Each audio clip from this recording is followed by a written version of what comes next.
Welcome to Cut the Ish, Real Talk Sports, where we strip away the fluff and get straight to the heart of the game. From the hottest plays on the court to the controversies off it. We're breaking it all down with unfiltered takes and raw honesty. No sugarcoating, no holding back. Just real talk for real fans. Let's get into it.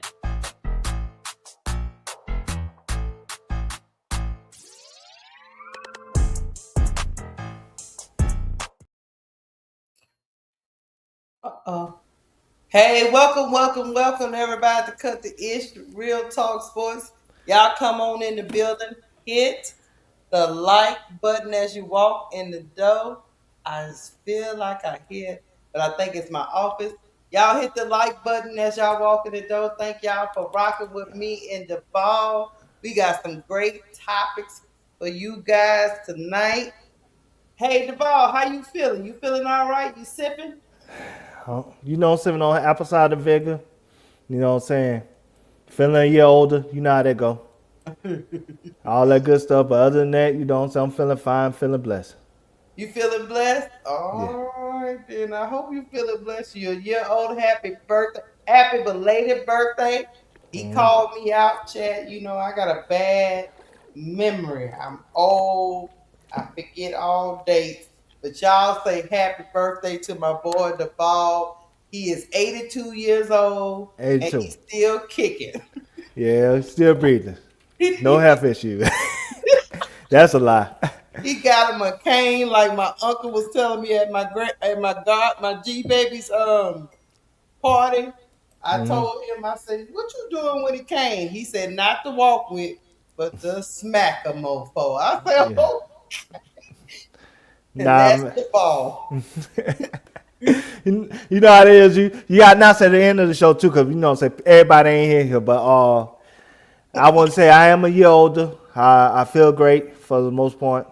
I'm happy being here. Like y'all don't understand how much this means to me to be up here with Keysha and everything that we do, and being, so be able to talk to y'all and get to know y'all, and y'all get to know me little by little. Especially if you hear my what you call it, cliches and metaphors to like the topics that we discuss, you kind of really, get a ideal of what I go through and who I am as a person.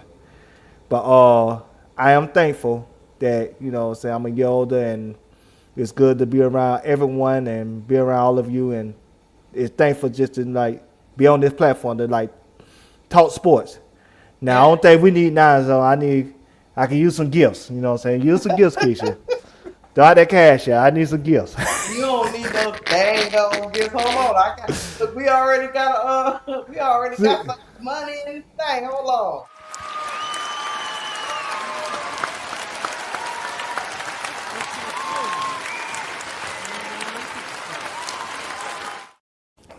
See, your boy Kappa already got your back. What's up, Kappa? Thank you for the $5 super chat. He said, "What's the word, Duval? You still hating on Pow? Happy birthday, bro." Nah, let me speak on that, pal. Let me speak on that, Keysha. My brother Kappa, I love Kappa, man. One of my favorite like chat members on here. I'm just gonna be honest. Like I said, we like spirit brothers. So I appreciate him. But I would say it was never me hating on Pow, but I do want this team to win. And I'm gonna be honest. Currently constituted, this team not gonna win the championship.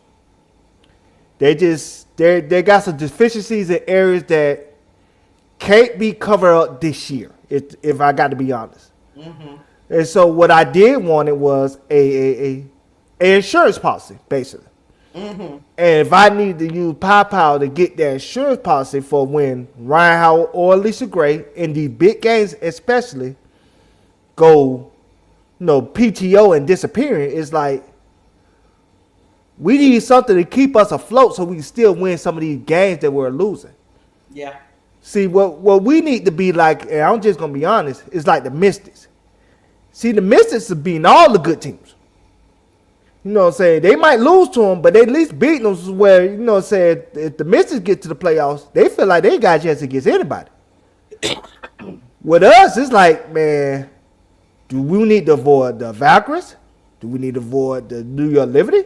Do we need to avoid the Lynx? Do we need to avoid the do we need to avoid the the Mystics? It's like the only team I feel confident that we could beat right now, if we had to play them in the playoff series, I think we could beat Indiana. I'm not 100% sure on that, but I think we could beat Indiana. And the Wings. And the Wings, I 100% feel like we could beat. Yeah. Them the only two teams that I feel like I know for a fact we get in a series with them, we could beat. I think a team like the Valkyries is like 50-50. I think we get in the series with them, it's a 50-50 chance. Depends on which Ryan Howard and Alicia Gray shows up. And I think Mystics is a 50-50 chance. But like the Aces and the Lynx and even the Liberty, I'm not confident we can beat them. I just think they're a matchup problem for us. Duval. It's funny how you talk about that in your little opening soliloquy, and it's actually gonna lead into a quick take before we get into our topics. But let me get to let me get the money right quick. Then what you talking about? Hold that thought, bro.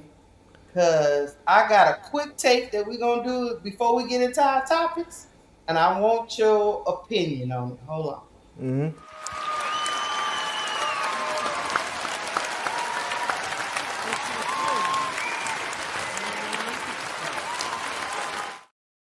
Thank you, Hikaru Wright 6419 for the $5 super chat. They say pray for Stephanie White, y'all. She going through it. Hey, Hikaru, give us a couple of minutes. We gonna dive into it. We gonna dive all the way into it. Right? Yeah. Quick take. Yeah, because all my stuff is in order. So we need to go in order. I did the rundown and it be in order, Keysha. But I be having stuff in order. And I added some things. So we'll add a couple things. And while you add stuff, you add that cash out for my birthday. Shut up, you so just because it's your birthday, you think you can just tell me what to do? I do a little son. I do a little love. All right, bro. I'll send you a cat. Hold on, I want to get but you gotta work first. I'm trying to work. You gotta work. When you pass 18, you don't get gifts for free no more. You gotta work for it now. Of course. That's what I tell my kids.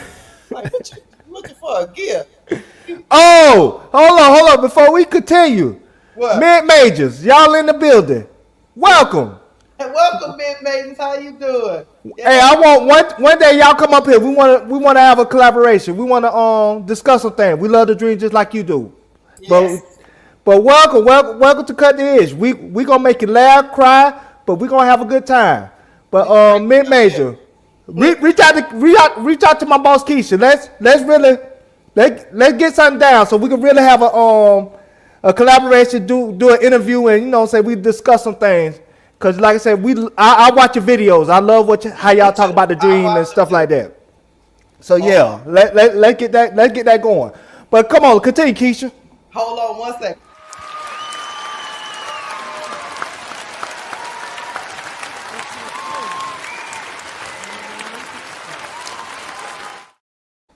Thank you, Ashley, for the $10 super chat. She said, "Happy day, Duval." See, they love you, Duval. You see that?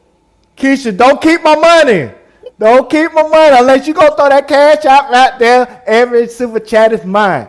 Don't keep my money. You send my cash app out there, or every super chat that come in is mine, Keysha. What you need to do, you gotta work first.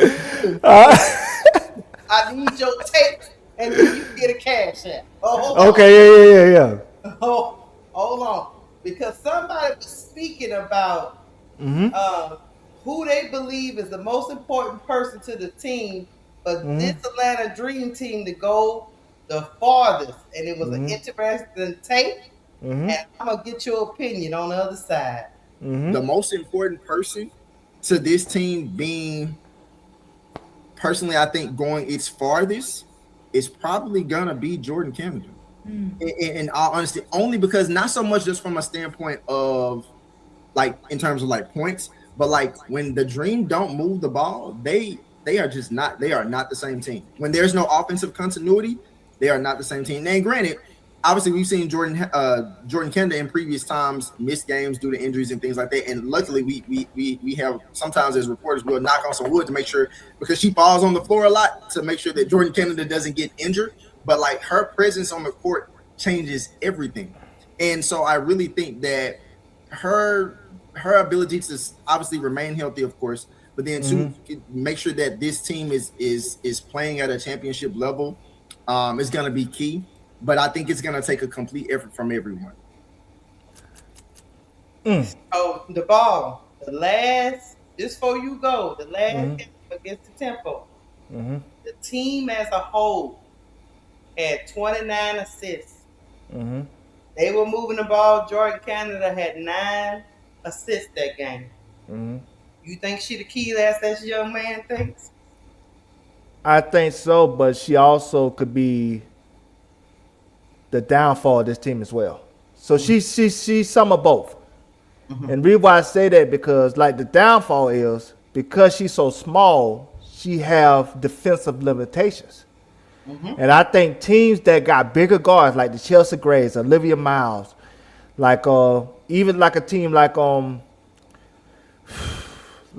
said, like the New York Liberty, with if they sometimes they go with Sabrina at point guard, or sometimes they go with Fevich. They take advantage of our size and they try to exploit that. Even like Dallas sometimes use Paige and put her in the post, or sometimes they use a Rican and put her in the post, and they try to exploit her on defense. So like, yeah, she the key on both sides, but like I said, she could be the downfall too. It just, like I said, she just gotta have a better vision. It seems like I think the most important person to this, Keysha. I hate it. Don't tell him to be talking when I'm talking, Keysha. You know I get upset with that. Go ahead. But I will say this. I think what Jordan Canada need to do for this team to really be at its best, stop always going for the home run play. It's good to go for the layups, how they call it in football. Like in football, it's good to go for the deep ball, but sometimes it's okay to just throw it to the backfield to the running backs. Sometimes that 5 yard out or even that 10 yard out, keep the chains moving. And there's too many times in too many games where Jordan Cannon will see Angel streaking wide open, but instead of going for the 2, she will pump fake that and pass out to Ryan Howard for the 3. And then when we have those games where we have go for 6 to 24 from 3-point range, those type of decisions hurts us. Sometimes we need to get the guaranteed points. I'm not saying throwing the Angel down wide open is a guarantee, but it's more of a safe bet than throwing out the Ryan Howard for a 3. And you know what I'm saying, and if the 3's not falling, it really putting us behind. And so yes, I agree, she's the key, but she also could be the liability of this team reaching its goals as well. And that's why I slightly disagree with him to a certain extent. I agree with you with what you say, that she is the key, but I think this team is better off when her and Ryan Howard share those responsibilities or those matchup problems that you just discussed. When they're employing those matchups against her, because of her size, I think it's between her and Ryan Howard handling the rock and facilitating, and it kind of takes the pressure off her so she can do what she do, become a scorer at that time when they're trying to exploit her, or vice versa. You see what I'm saying? I think the Dream are better off when Ryan Howard and her are getting assists. Another person that can handle the rock and get the ball out of her hands when she's been exploited on the defensive end. What you think? I'm gonna tell you what they need to do, and I thought about this the other day, but I'm gonna say it tonight for my birthday. So I'm gonna say it tonight. They need to start playing Angel at point. They need to start doing those big lineups like the Washington Mystics. Yeah, they do. And that's how you can pounce a team. Why we can't do a lineup with Angel at point, Okar at the 4, Bree Jones at the 5, and Ryan Howard and Alicia Gray at 2 or 3? Who can stop that? Because what we know for a fact, Angel could go out 1 through 5. So defensively, you ain't getting off on him. Yeah. What you think you going to do on offense? You Chelsea Gray and you got still Angel big ass. Why we don't do stuff like that?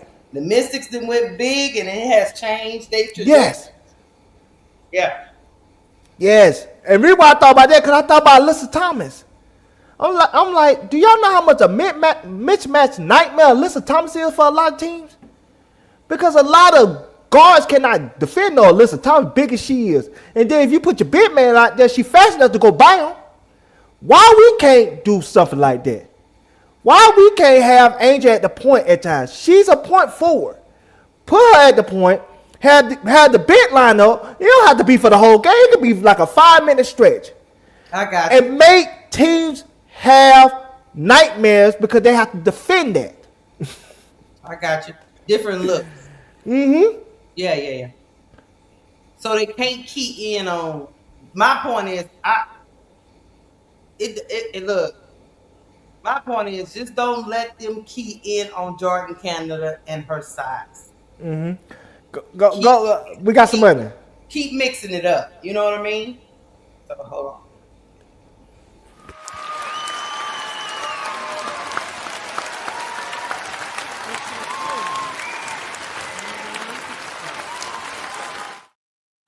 Thank you, Dynasty, for the $5 super chat. She said, happy birthday, Duval, and may God bless you with many more. Look at you. I appreciate it. See, Keysha gonna keep all the money. Oh, I'm not. He's a hater. I am not gonna keep his birthday money. He's no good. But I will say this though, Keysha. It don't even have to be Angel at the point guard. Sometimes, like I said, Ryan Howard could do it. But sometimes we just need to explode that big lineup. Like when Angel's so versatile, she can play the 1, she can play the 3, 4, and the 5. Mm-hmm. Sometimes you gotta mismatch these type of lineups to have these teams nervous. Sometimes you need to go small, where we could just use Joy Kenner, Pow, Alicia Gray, Ryan Howard, Angel, and go balls away. Mm-hmm. Sometimes I think where Carl is not doing this team a service is he's not missing it up. He's just like, this is my game plan, this is what I'm going to do. Mm. Stop it. But sometimes we stop ourselves because we don't throw in wrinkles where teams have to adjust and scramble and try to really react to what we just thrown at them. Yeah. Well, anyway, we keep moving. But if you guys say something else. No, hold on, let me get the money.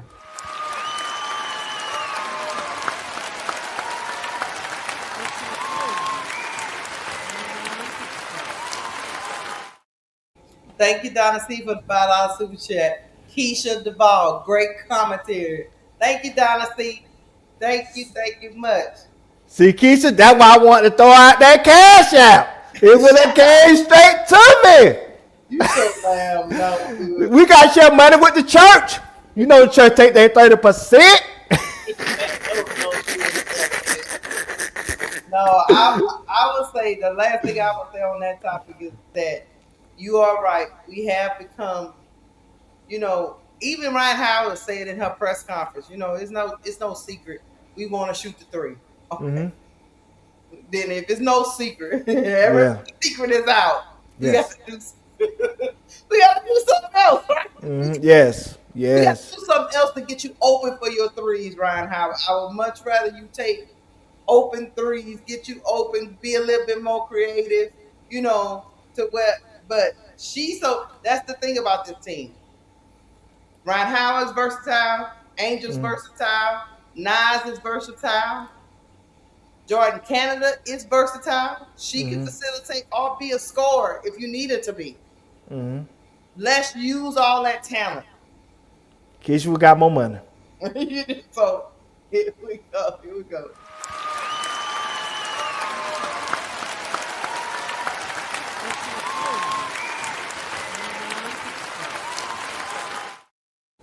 Thank you, Kappa, for the $5 super chat. He said, Duval, you still a hater. Let me tell you something, Kappa. Your pastor ain't gonna lie to you. I ain't gonna lie to you. I got to tell you how I see it. Because I'd rather you hear from me, then you got to hear from the Lord at the pearly gates, and he said your ass can't get in. And then your ass in hell. So like I say, hear from me now. Let's make some adjustments. So when you get to the pearly gates, we can walk in and do the electric slide. That's all I'm saying, Kappa. That's all. We definitely want to do that slide. Yeah, we want to do the cha-cha slide in the heaven gates with that cool air. You a dummy. All right. Hey, everybody in chat, we about to get to our first topic. Hit the like button as y'all come in the door. If y'all have not subscribed to Cut the Israel Talk Sports, do us the flavor. And look, a flavor. Do us a favor and subscribe to Cut the Israel Talk Sports. Duval, let's get Before you stop the first topic, before you start, because I do want to do this. Yeah. People in the chat, if you haven't subscribed to Mid Major Podcast, go over there. They are very dream related when it comes to their commentating. You know what I'm saying? They talk basketball more different than us. They more detail oriented when it comes to their breakdowns.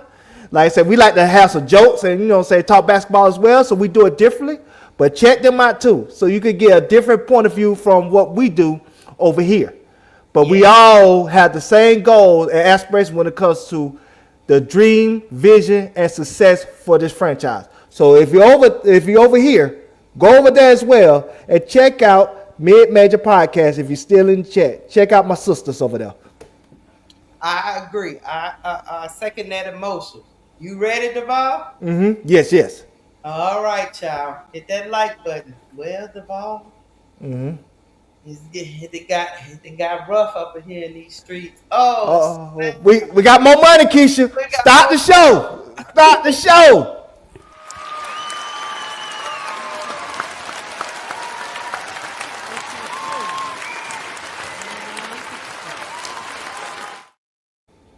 Thank you, Mid Majors Podcast, for the 1999 Super Chat. Much love. Much love to you ladies, too, as well. I watch y'all a lot. So don't think I don't be watching, because I do.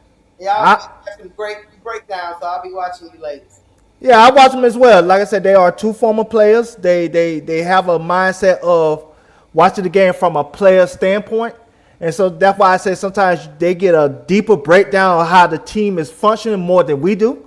Because like I said, again, they looking at the team from a different lens than we do. Like I said, a lot of times I like to look at the team from an analytical standpoint, but at the same time, I like to tell some jokes. Because like I say, well, I want to break down the game, but I also want to have a good time. Yes, me too. But over there, they are basketball players. So they really have an insight how the locker room should be operated and most of how the play design and how the team should function at a high level. So check out those sisters because they doing great things over there. Check out those sisters. Thank you. Oh, hold on. Did I miss them out? Nope. Somebody sent me some jewels. Hold on. I'm about to say, I know they see my birthday money. I'm about to say, I'm about to get upset, Keysha. No, I'm about to get upset, Keysha. So good, Ninja.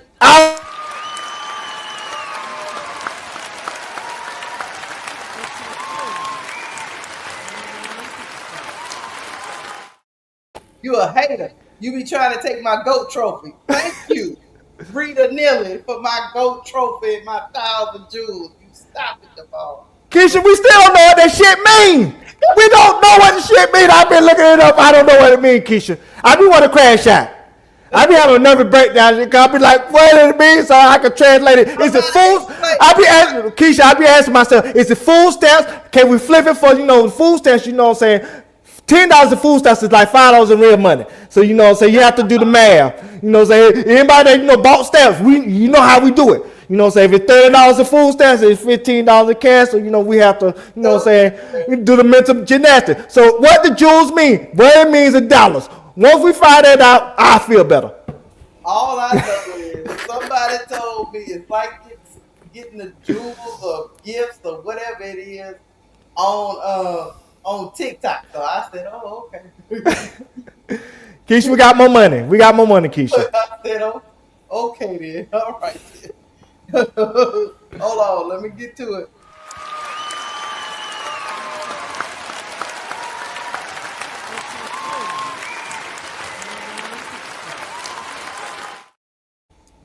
Thank you, Live, Laugh, Love, for the $4.99 super chat. Happy birthday, Duval.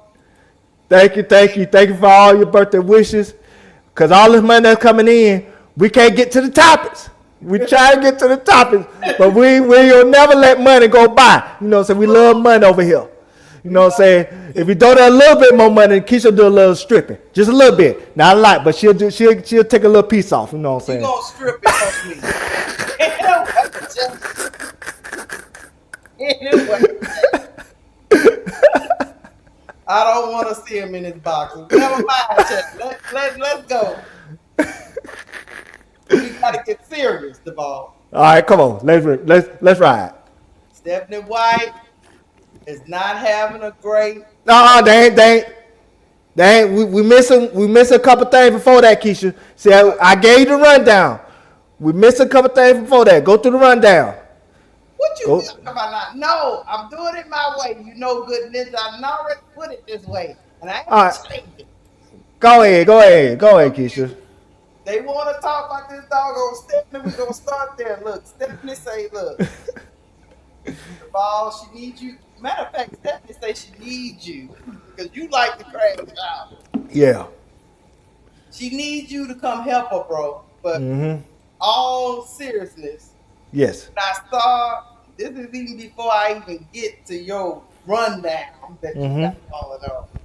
Yeah. When I saw her over there talking like this for her former player, yeah, I knew some bull crap was about to go down. Ooh. It's real quick, 12 seconds of what she said about Dejanay Carrington after that flagrant foul 2 that sent ripples through the Indiana Fever fan base. Here we go. One of the things about Nay is that she's going to play her butt off, man. She's going to compete. Nobody's going to go walking in for a layup. And so I don't oppose the hard foul. But I also don't think that she intentionally went for the net. You say she don't think she intentionally went for the neck. Me and you both said we didn't think it was intentional. No. She was just Dejanay Carrington is a high flyer, great defender, and she's not gonna give up on the play. Meanwhile, the narrative started. Look at this one tweet. Stephanie White walked right by Sophie Cunningham after the assault of Dejanay, went to coddle her and does not care about her own team at all, right? That's what they said, which is a lie. Yep. You tell me what you said. Looked like Stephanie White was doing a complete march to the ref, right? Now, watch Caitlin in this clip. I'm going to slow it down to when the play happened. Caitlin is sitting down, you see. She stays seated, okay? Everybody's up in uproar. Lexi Hull is uproar. MHA. Here comes Stephanie White. She is doing a beeline. She's in the uproar. She's going straight. She see that her staff got Sophie Cunningham and getting them straight. She walks by them and she makes a beeline to the ref. Caitlin never moves. The other teammates move. Sophie is walking around. That's the end of that. You know what Caitlin said? What she said? She said, "Fuck that heifer. She know how it feel to be in my world now." I can't lay move. She said, "Fuck that heifer. Now you see what it is to be in my world now. You want to be MAGA? You want to be on the ring girl and all that shit? Nah, hey, it's your show." I'm just letting you know that people started this narrative that she didn't even go check on her own play. No, she went beeline to that ref, and that ref must have told her, we. Even though on other plays like that, those people didn't get ejected. But Steph, we gonna eject the Dejanay Carrington. Hey, Caitlin said, "Where my popcorn at?" Meanwhile, Caitlin is on the bench eating popcorn. Caitlin over there. I'm not using my Gatorade break to be running around for Sophie. Hey, let me tell you something, Keysha. I told you, Didn't they did that for Black Lives Matter? She said, she said, you want to be MAGA? We go show you what time. They did that for Black Lives. Oh, Come on. Snapchat. That lead us to the ball clips Yeah. of Stephanie White before the game, against the Liberty. And we gonna listen to old Stephanie White going through it.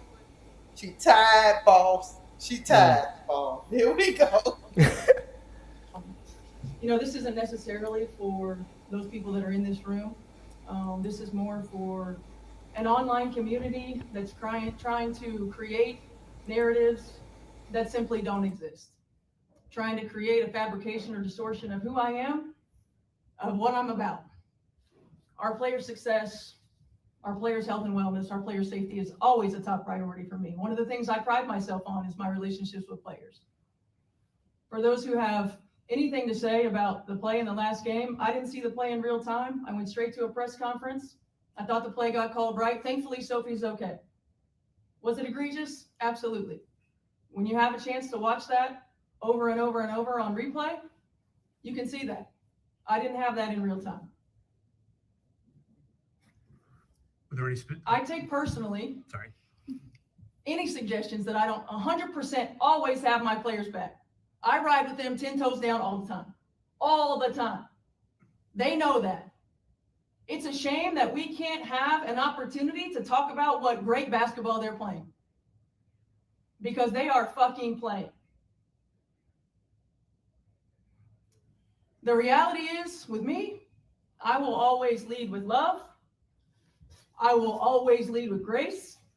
I will always lead with humility. And I will always lead with integrity. Doesn't mean I'll always get it right. I'm also human. The hate, the fear-mongering, the divisiveness, the stuff that's trying to hijack our league will not win. It won't win. We are united. We are connected. We will not be divided. Every day these women put their ass on the line. Every day. When they go low, we go high. Love will win. Grace will win. Humility will win. And kindness will win. I stand by them. I will always stand by them. Everybody else can go to hell.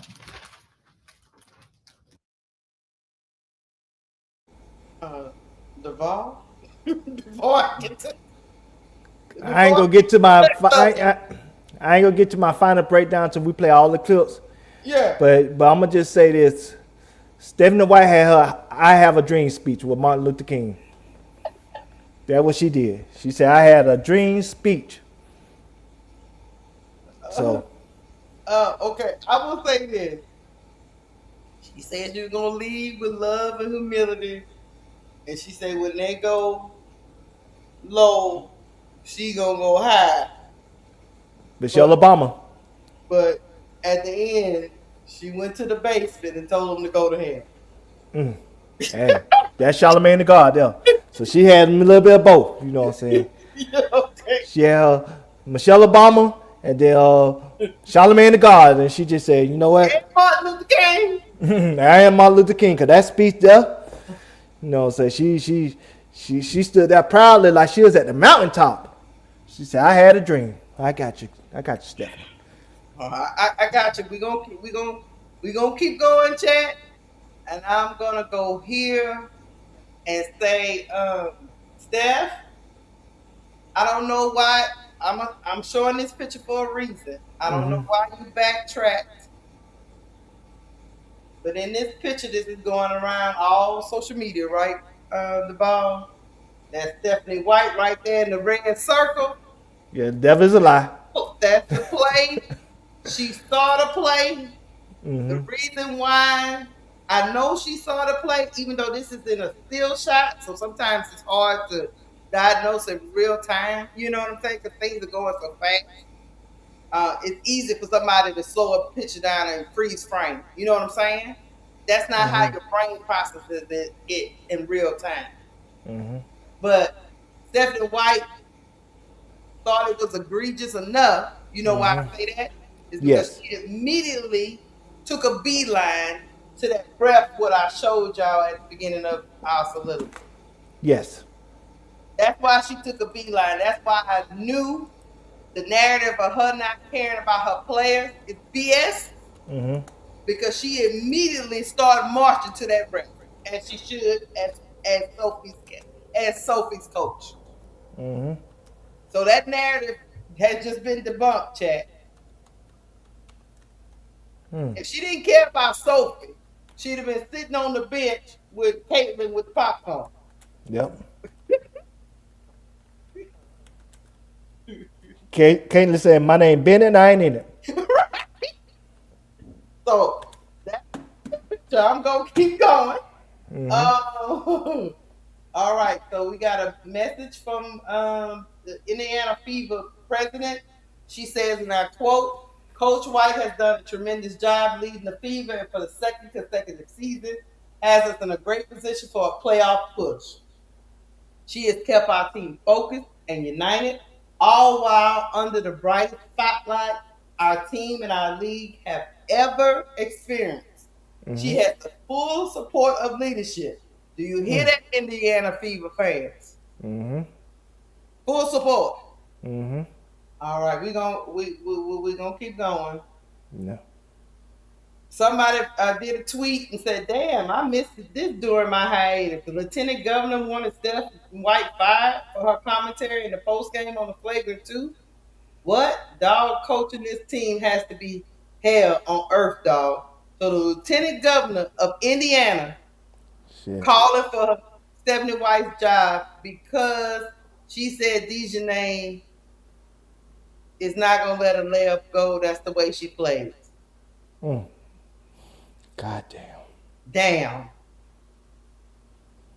And she knows this firsthand. She got firsthand knowledge because she coached her. I don't know who's worse, those LeBron fans or those CC fans. They wasn't what? That's for sure. But I don't know if we ever had any governors and senators fighting for LeBron. Yeah, them Bron sexuals, they get a little sensitive, especially with that Michael Jordan topic. True. You know what I'm saying? But do they call Congress? Nah, they don't got that type of power. Okay. You know, Congress hate their ass. You know, Trump hate, LeBron. So yeah, he do. So but I'm saying that, you know what I'm saying? Like, it's just, well, anyway, the lieutenant governor was calling for a job because she spoke what she knew of her former player. But anyway, here's what Rebecca Lobo had to say. All-time great legend. Yeah, Rebecca Lobo said, I got something to say too. So here we go. Holly, I've been around this league since the beginning as a former player, as a mother, as a human being. My heart breaks for the players and coaches in this league right now and the online hate they have to deal with every day. At some point, enough is enough.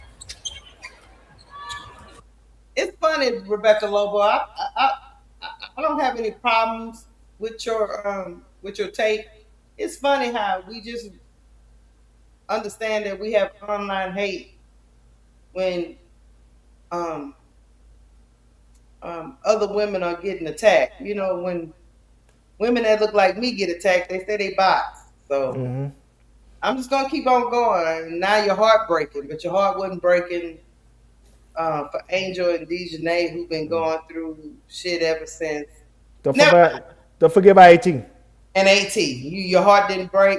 Anyway, I still, before you play the other clip, I still say to this day, I say, Keysha, I think AT turned out on that World Cup shit. I think she hate Caitlin.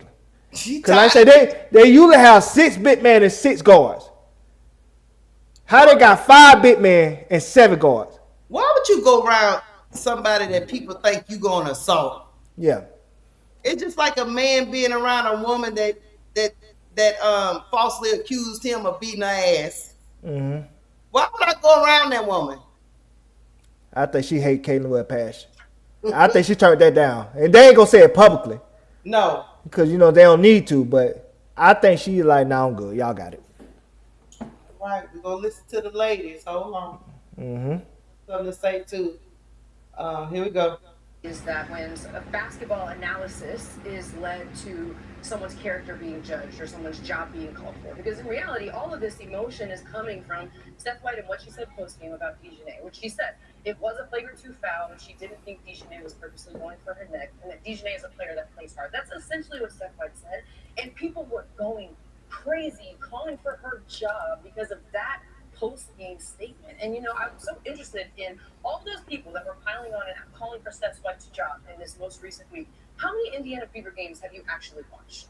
How many games have you actually paid attention to watch the team and what they're doing out on the court? Are you calling for Steph White's job because of who she is as a coach, or are you calling for her job because you watched one clip and you're piling on and you're fueled by hatred and you're finding a space to exercise something that's not related to basketball at all? And that's where we are right now in the W, and that's why it's so frustrating. You can't just talk about basketball. And I look forward to the day, like Steph White said, when this is a space where basketball fans come to pick apart the game and the performances and come to celebrate the talent that we have, and where people are judged based on their basketball thoughts and what happens on the court, and their character is not associated with those things. And we're just not at that place right now. Yeah, and here's what I know. I know that you two have shouldered and have steered the conversations on this network around the WNBA so well and so gracefully. And I'm really appreciative of you for welcoming me into this space. And our commitment here on this show has always been to the basketball. And I think that everybody at home knows and sees and appreciates that commitment that comes from the two of you. And I'm really appreciative of that and of Stephanie White's honesty and transparency there. And what we're going to do for the remainder of the show, a show that collapsed a little bit following the game in front of us, is talk about the basketball. But we thought it was important for everyone to hear what Stephanie White is feeling and going through under this scrutiny. So let's get back to the basketball. Let's do it, because each of these teams. Hey, Mm-hmm. kudos to these ladies for framing it the way it needs to be framed. But Stephanie White, oh baby. You know so funny, Keysha? Before She got booed in her own arena before the game. Go ahead. I ain't getting to my commentary yet, but I'm gonna just say it's funny how these people want to make the Indiana Fever victims.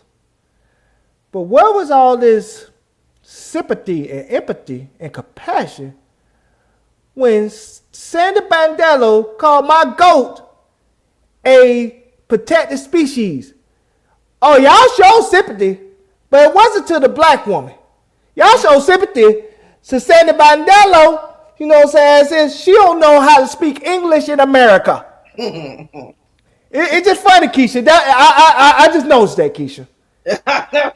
They want to send Kleenex or a Hallmark card to Indiana and Stephanie White all them because they feel like they're being attacked. But when my goat got attacked, everybody want to send, you know what I'm saying, flowers and candy to Sandy Bandela. You know what I'm saying? Like, man, y'all stop that. Keep it going, Keisha, because I'm getting upset. Look, I got one more. Oh, wait, hold on. Let me pause it. I got one more clip because this is for my Indiana Fever fans, my CC fans that be in the chat. Before you say that, we don't got no CC fans in the chat because Live, Laugh, Love getting rid of them. They can talk a little friendly chat talk. No, they getting that. They just ain't chat. the little like Lois, she shooting that shotgun real quick. She's like, she ain't letting them breathe. Let me let y'all listen to your two fearless leaders. Who I guess after you listen to them, because I even have just a snippet of one of your followers. He look, Duval, he can't even understand why they defending they coach. But if y'all don't listen to us and realize that all of this is asinine, why don't y'all? Let's see if you listen to your fearless leaders. that y'all clowns are fearless leaders. Of basketball analysis is And, led to Keysha. someone's character being judged or someone's We job. professional, Keysha. We professional. We need to stop this. Shut your crazy stuff up. Now, my CC fans in the chat, welcome. Live, laugh, love. Don't shoot them down. As long as they'll be respectful, long as they'll be disrespectful. If they talk a little trash, talk about Angel, and you know what I'm saying, the dream getting their ass kicked or vice versa, let it ride. But like I said, as long as they don't be disrespectful, live, laugh, love, don't shoot them dead. Not yet. my lady, she'll shoot them dead quick. Her and Harbaugh, they trigger happy. Look, they leaders.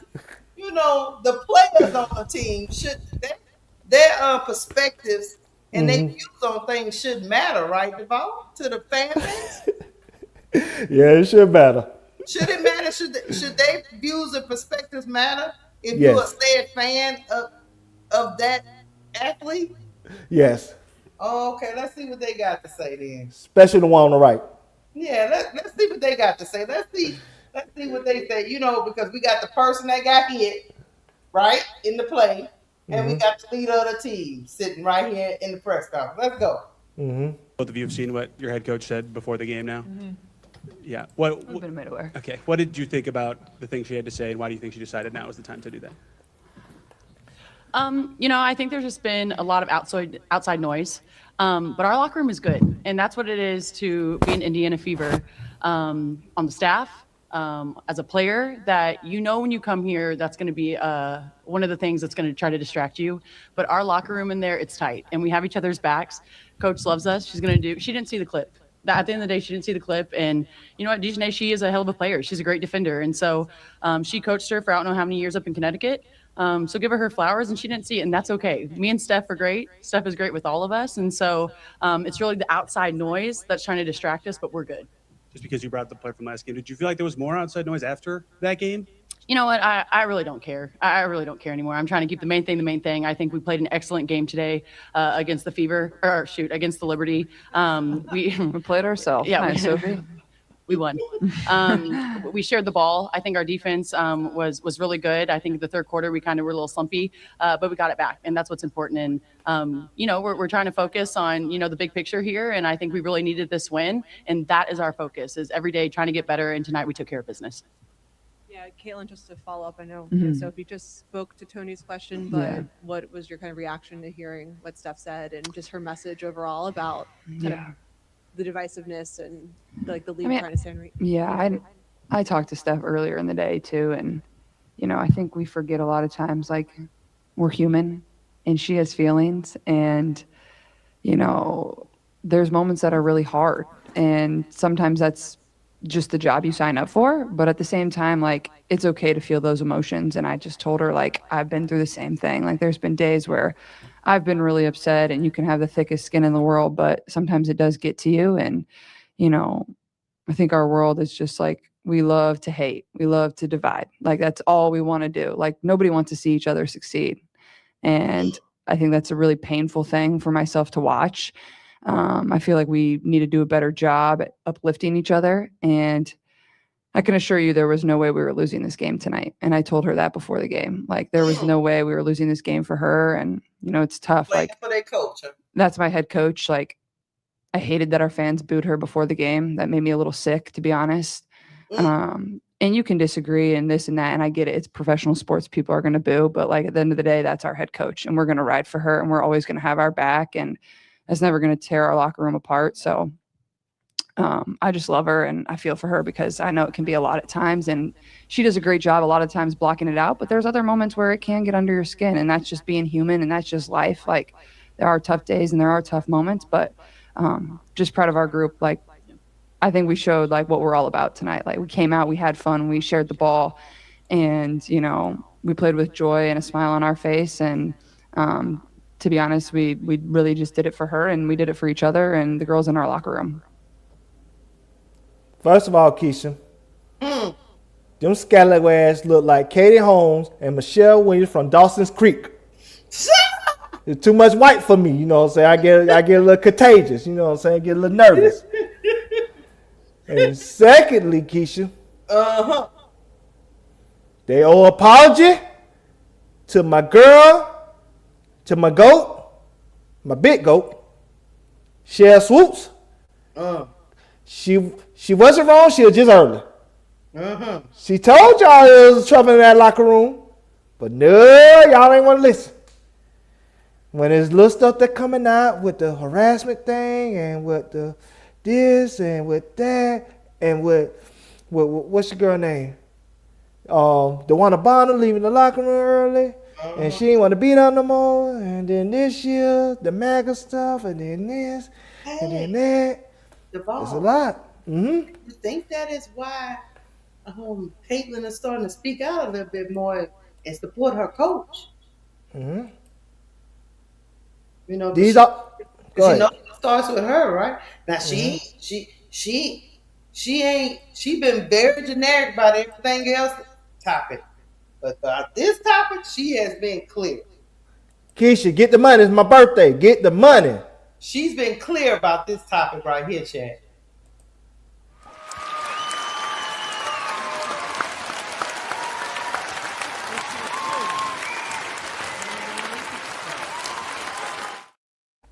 Thank you, Leaky Foster, for the $20 super chat. Say, I'm new here and I like what I see here. Keep it pushing. Thank you, Leaky Faucet. Keysha, I told you get the goddamn money. It's my birthday. I'm like a stripper. We don't leave no money on the table. All money got to be collected. You a hater. All money got to be collected. It's my birthday. All money got to be collected. Don't leave no money on the table. Keysha, I told you that. I thought we had this discussion already. I know you the boss, but god damn, we got to be on the same page. So Cunningham ain't no money on the table. Speaking of that, don't show the Sophie Cunningham stuff this year. I'm gonna call for it. Make sure this is the last of it. No, but yeah, the last you can go on with your soliloquy. My last of this is just gonna be what Dejanay is going through. But go ahead. Go ahead, show that. You want me to show? Yeah, because I just want y'all, Caitlin Clark fans, Indiana Fever fans, Indiana fans, to know that your girl on the right sat on that bench. She didn't move a muscle.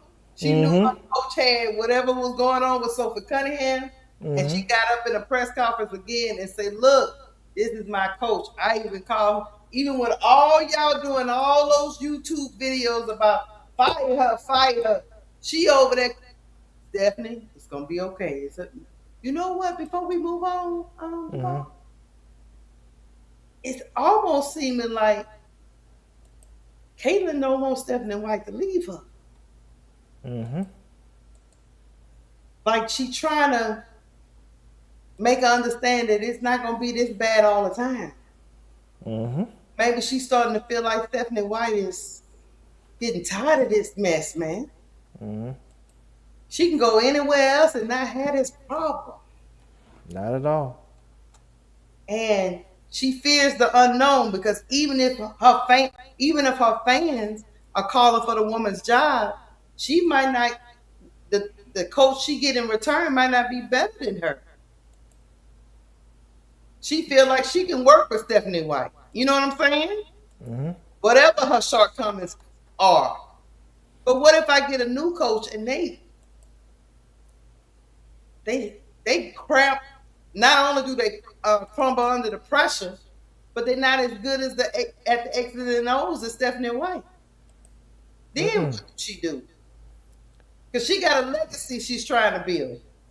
Keysha, I'm gonna add on to that. Go ahead. But make sure that that's all. Is we at the point where the Sophie Cunningham stuff is at? Because once we get there, that's when. So you want to show Dejanay stuff, and then I'm gonna get into what you're saying. But why you get to the Dejanay stuff? I'm gonna tell you why she don't want Stephanie White to leave. Go ahead. Because this is something you ain't even thinking about, Keysha. Go ahead. If Stephanie White leave, ain't she gonna start getting that label of being a coach killer? Yeah. That would that be the third coach she had in 3 years? And on top of that, think about this, Keysha. What coach gonna go there knowing what they got to deal with? That's what I'm saying. you're going to have to overpay at that point. Yes. They know that. But let's show Dejanay, and then I'm going to get into what I need. And they still going to get treated the same. Mm-hmm. All right. Or even worse because they get more money. But anyway. You know what it reminds me of? What? It's like, everybody know damn well we don't want to work overnight at Walmart. So you're going to have to pay a little bit more money. You know, that overnight ain't you know what I'm saying, it's for the birds. So you got to throw in an extra $2 an hour, you know what I'm saying, for, you know, I can work at overnight for Walmart. And that's how it is to be coaching Caitlin Clark after if Stephanie White was to leave. Oh, I got to deal with that fan base? Oh, you got to pull a couple more zeros on this. Especially when the team as a whole has, the stuff that the fans been talking about is crazy because they're probably one of the teams that have the most 100-point games. Their offense is clicking. I mean, They have 15 100-point games. Yes. All the stuff you said you wanted to see from this Indiana Fever team, you saw, and you still complain. But anyway, Dejanay on the other side of this coin. If I press play, it might go too fast, but I'm gonna press play and then I'll stop it.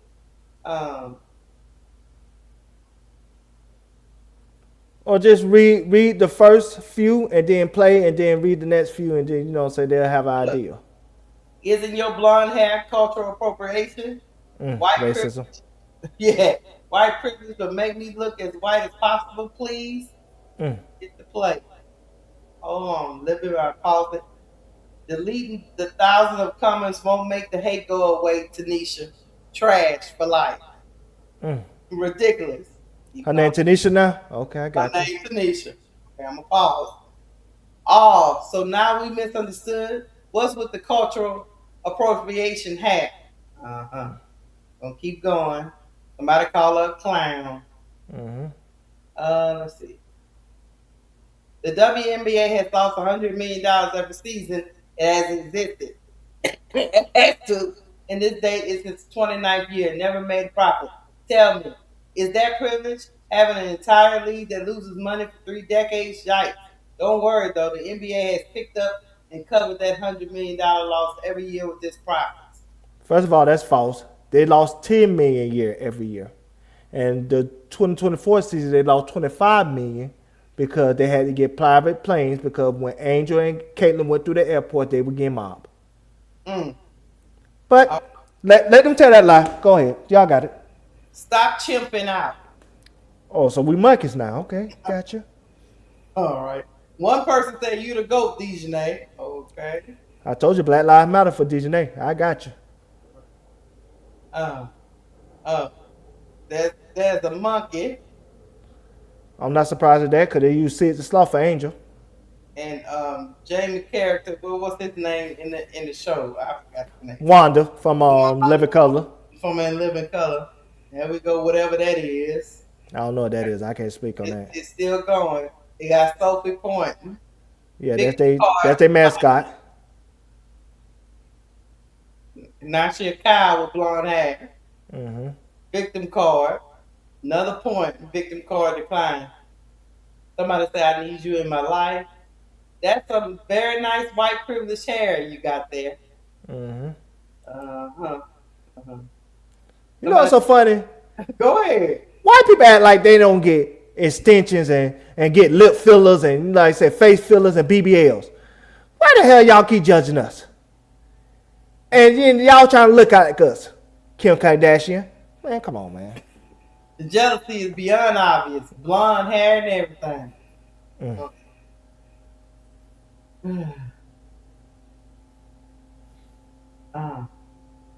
I'm from Brazil.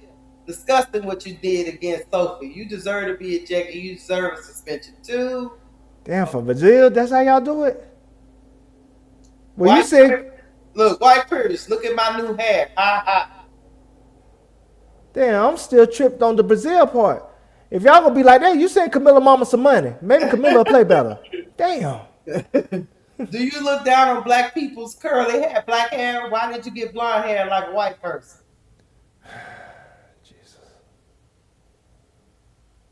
Uh, uh.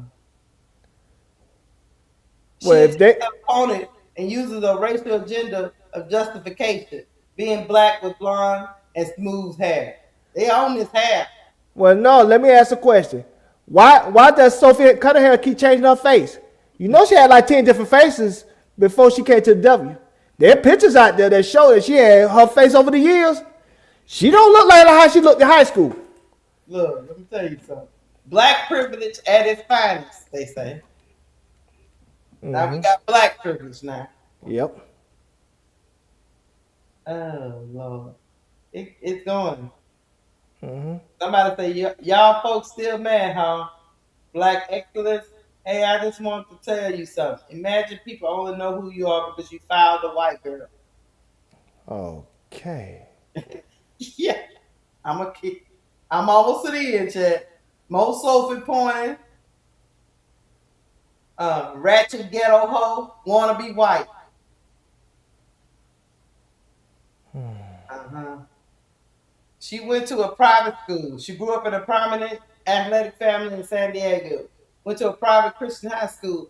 Her parents were highly involved in her education. Her mother served as her head coach, while her father was the associate head coach. I guess somebody was coming to her defense. These people don't care, child. Shame, shame, shame. Not.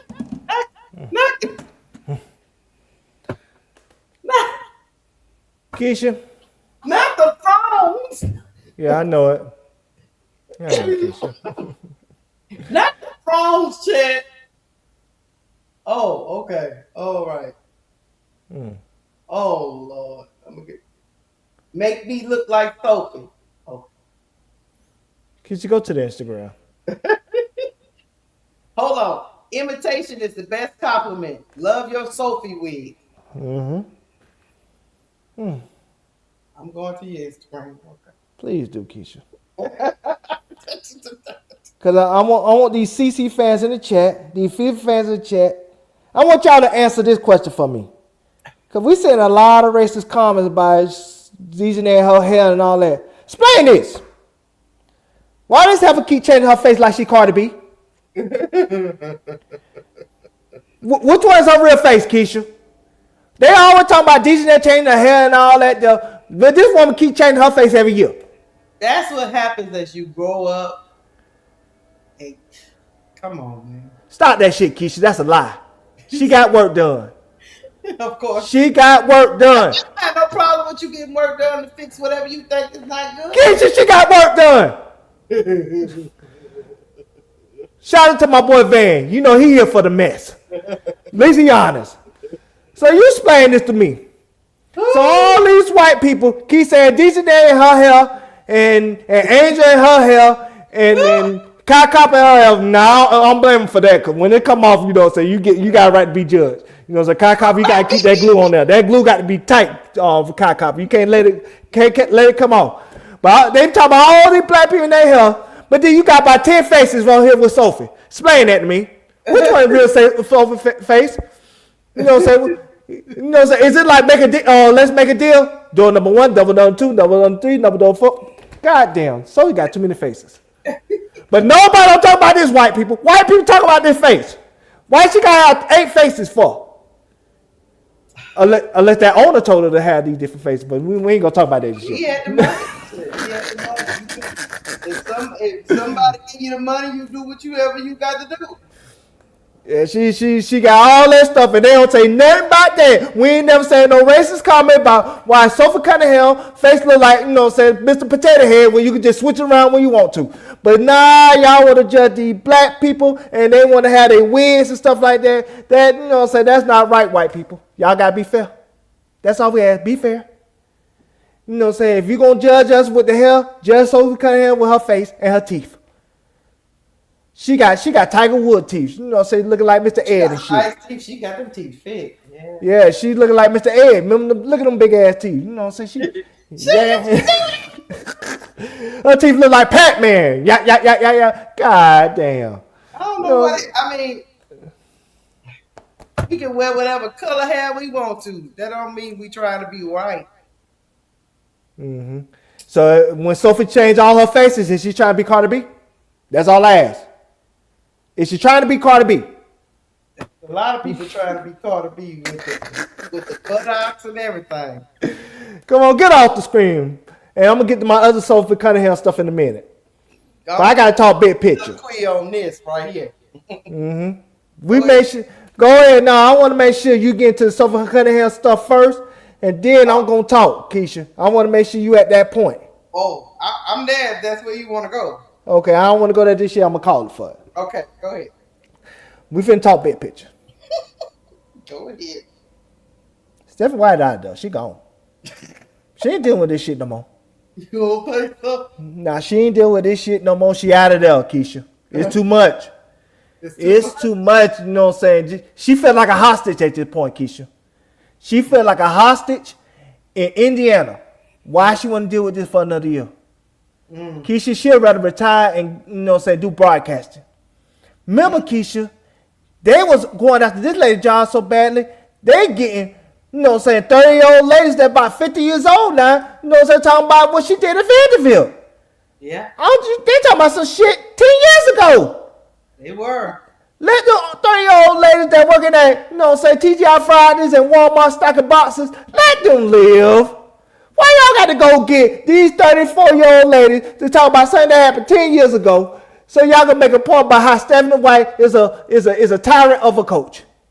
Why does she want to deal with that? She would rather just retire and say, deuces, Indiana. And she ain't the only one that's leaving. I think Cassie Mr. tired of this shit too. Cause let's keep it on to Keysha. Go ahead. I don't think she gonna retire, but if she leaves, she taking Cassie Mitchell with her. Yeah, she gone. And I'm going to tell you why I know Kelsey Mitchell gone. When you is being told you the best player and they mad at you for that, you can't play at your best because they want to feel like the only way that they should be successful is CC is the best player. You don't think she tired of that shit? I know I would be. It'd be. She get hate. Keysha, she get hate mail for that. For being a great player, for being a Hall of Famer. Yeah. Nah, man, she out of there. She probably go to Phoenix, and you know what I'm saying, and they might get rid of Dave Tibbetts, and you know what I'm saying, put Stephanie White there, and then it'd be Kelsey Mitchell and Lisa Thomas, and let's just say DeWanna Bottom might hold on for one more year, and Kyle Copper and Kelsey Plum. They're not dealing with this. They out of there.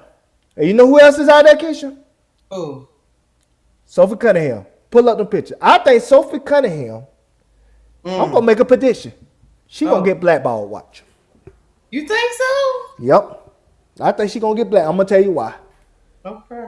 Now she the symbol of racism. What organization want to bring that into their building? This woman is such a symbol of racism and MAGA that she got one owner suspended for a few games just for arguing with fans because they want to bring protests to the arena just to show support for Sophie Cunningham. Nah. I would just say that woman spit at that fan. Now that was. But it wouldn't even got to that if Sophie Cunningham would have shut the fuck up and just play basketball. But no, she got to open her mouth because she sees the opportunity to tap into those disenfranchised Caucasian Americans that feel like they're not being heard. And she trying to grip and tap into those dollars. Remember? Remember this, Keysha? She gripped. That's for sure. I'm finna bring something that we did before, and then I'm gonna bring something home. And this don't make sense with the Sophie Cunningham situation, right? Right. My best commentary that I ever did on here, not the rants that got me a million views, because it's a rant that got me a million views when I talked about Camilla. And then I got one rant that got me like 100,000 views when, after the Dream lost, and I said some stuff I shouldn't say. I'm sorry, Alicia Gray and what's the girl name? Nas Hillman. I apologize to y'all if y'all seen that. You know what I'm saying? I got some stuff. I got some epic rant. You gotta understand, Alicia Gray and Nas Hillman, that he be crashing out. He don't be meaning. Yeah, I got some epic rants out there that I'm not proud of. But my best commentary was, remember when Don Stanley said into the Chicago Times about Camila Cardoso could not play her game because Angel is out the way. It's not exact word, but it's basically yeah. Angel's out the way, so now Camila should be the best version of herself. Basically, yeah, that's what she said. You remember when? Because this is one of high view videos when we did that commentary that day.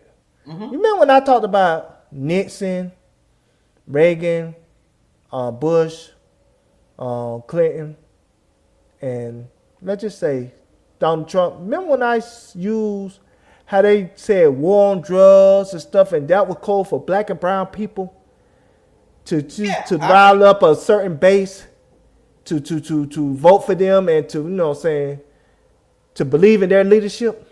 Yes. That's what Sophie Cunningham has done. And those owners in the league sees that. They see what she was doing. This is not like Caitlin Clark, who just became a symbol for no reason. And Caitlin Clark biggest, profile is like she didn't speak out enough and be specific about why she don't want to be associated with this type of political commentary. Right. Sophie Cunningham leaned into it. And leaned into it in a way where she made dollars off of it. She did. Currently making dollars off. Yes, but it came at a price. Cause now they're gonna treat her like Kenny Carter. Now a lot of those owners gonna be like, man, I don't want to deal with that. Including that owner that she quote unquote slept her way to the top with, according to the lawsuit. That according to the lawsuit, chat. You know what I'm saying? That's according to the lawsuit. But even that owner might be like, hey man, you said some negative stuff about this team, and I don't think they don't want you to be over here, so I can't sign you either. But we can still get our freak on, but I can't sign you. Shut your crap. That what they gonna tell her. You know what I'm saying? Hey, I can still fly you out. I can still spend that shit, young Miami.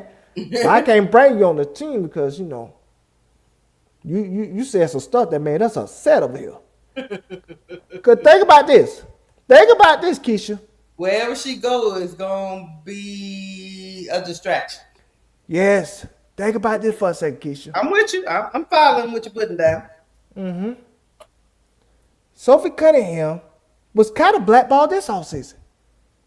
She wanted. She didn't get no offer, and she had to take a low ball offer for Indiana. She did. And remember, she complained that why she had to take a low ball offer, with her play determined that she should have got a higher paid salary. But the reason why she couldn't get a higher paid salary because nobody wanted her. And that was before all this shit this year. And you know what's so funny about what you're saying? Mm-hmm. She's having one of her best seasons. Yes. 3-point line. Yes. We can't even talk about that because of the grifter. Yes. She'll be a perfect role player on some teams. Yes. But everybody knows that with that is going. And we've also got a small sample size of when the going gets tough, when the narratives get too loud. Mm-hmm. Can I interest you in a couple of those games in between this whole thing about the transgender? Yes. 2 or 3 games without scoring because the pressure, the questions, mm-hmm. like superstars like Caitlin Clark don't want to continue to answer questions mm-hmm. about causes that a role player is bringing to the forefront. That's we're starting to see her push back and be like, just like she did in that interview we just showed. Look, I don't want to talk. Let's keep the main thing. Sophie, you started it. Yeah, it's too late for that. You brought me into the house. You know what I'm saying? You ain't sprayed the roach tray. You brought them roaches here because you ain't clean your house. Your now house nasty as hell. So that's on you, Sophie. Yeah. So now she basically hijacked Indiana.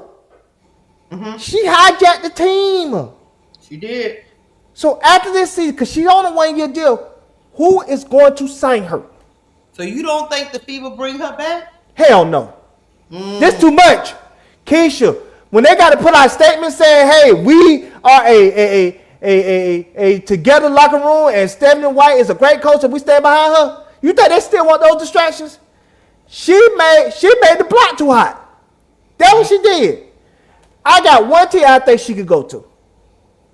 Because this team might be so desperate because they're going to lose a lot of their players. They ain't going to need somebody to fill up a spot. And it might be Chicago. Chicago might look the other way, at least for a year. I can see that, yeah. But if Chicago don't do it, I don't see another team gonna sign her. You really think they gonna break up the Lexus? Yes. And think about this, Keysha. I'm gonna tell you. I'm gonna go deeper. Point, though, they might not. Lexi Hall. What is she on, a 2-year deal? What is Lexi Hall on? 2 years. But Lexi Hall could get a job somewhere. Yeah. She's straight.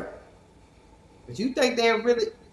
Is that why you brought up this? That now that Sophie Cunningham got more followers than Caitlin Clark? That's show that. Show that. I don't think y'all realize, Chad. Caitlin Clark got 3.9 million followers, and Sophie got 3.8. This thing say. That grifting. She's almost about to catch her. Yeah, that's what she did, Keysha. She knew what she was doing. Think about it. Oh, a role player, Chad. Think about it. Remember, she just did a swimsuit with the Fisikalia and all them. Remember? 3.9 versus 3.8 million followers, all within the last. Cause she didn't have this before she came to Indiana. She got that after the JC Shelter situation. Remember, she got 1 million followers overnight. Shoes selling out, Keysha. Yes. But she gonna be blackballed. Because there's not gonna be an owner that's gonna be like, I want to sign up for this. I want to be associated with racism.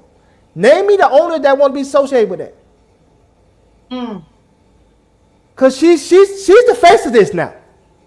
It's not even Sissy no more. Now she been talked about on Karen Hunter's show and Roland Martin and Fox News and all that and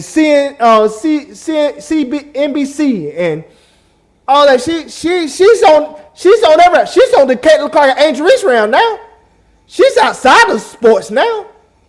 She's a political figure. She got all those followers for being quote unquote Caitlin Clark goon. She's never been associated with being a thug, a goon, a hoodlum. Nothing that they associate black people with. She don't get those labels. She get deals. She get brand deals and sponsorship. I won't be surprised, Keysha. She don't be in the Victoria's Secret runway next year, just like Angel. Dang, she got all this off of. Being white. So that's why when Dejanay said white privilege, all this is what she's talking about. All this is what she's talking about. But it gonna cost her a job though. Cause I don't think nobody gonna sign her. Who want to be associated with somebody that gonna bring that negativity to their organization? It's one thing to be Caitlyn, you had that associated with you. At least Caitlyn could play. At least Caitlin's a superstar. At least Caitlyn could be a first or second option on the championship team. Right, yeah. Oh, listen for a role player? Nah, they ain't doing that. Keysha, they not doing that. That's why Keysha, and I know she knows she gonna be blackballed. You know why I know she know that? So show them that thing. Show them that thing, Keysha. You think she preparing? Yes. Watch. Show them that thing. Okay, hold on. Oh, well, look at that.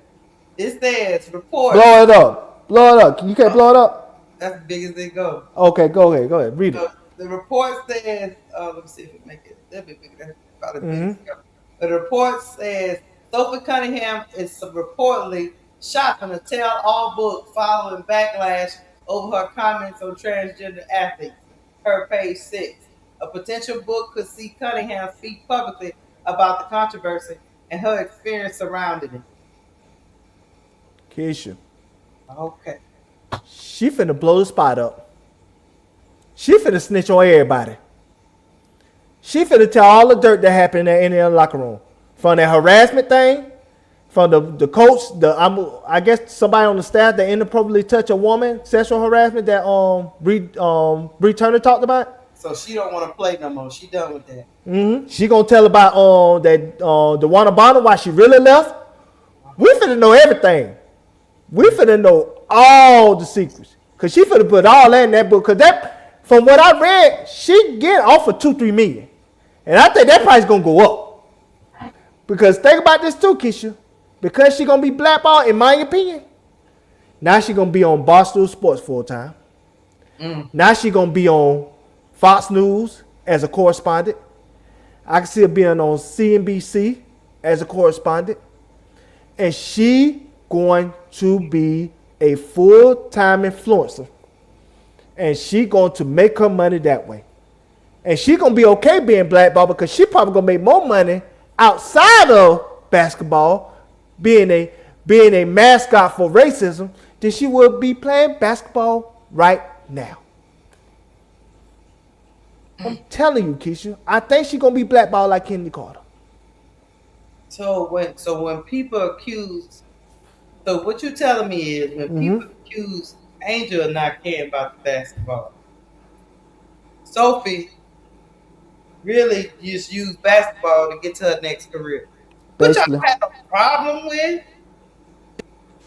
What about it? Keysha, nobody ain't talking about writing no damn book about the league if you still have aspirations of playing, Keysha. You don't do that. Now, the agent was to write a book, yes, but it was about her childhood experience and try to show young girls how to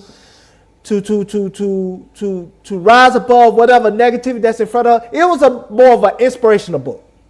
It was. That's cool. That's you know what I'm saying. People can rally around and support that. Yeah. She doing a tell-all. That means she finna tell the dirt, and she ain't gonna just tell the dirt in Indiana. We gonna look at Phoenix too. Especially if that owner don't look out for her, we finna know all that stuff over there. We finna know all that stuff what happened over there. She finna confirm a lot of stuff or deny. One of the two finna happen. Keysha, I'm telling you. Well, if she do that, she definitely can't be a part of the Indiana Fever.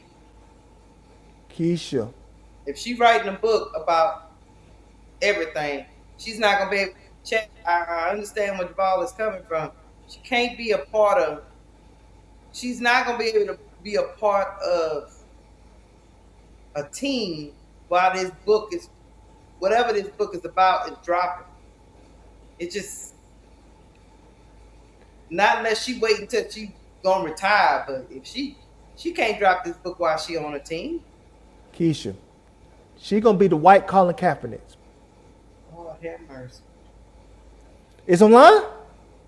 And she gonna go with it. They pushed her out the league because of her views, huh? Yep. She gonna be the martyr, but she gonna make a lot more money out the court than she is gonna be playing. That's for sure, because she's a role player. She's like, there's only so much money she's gonna get as a basketball player. Keysha, she gonna start doing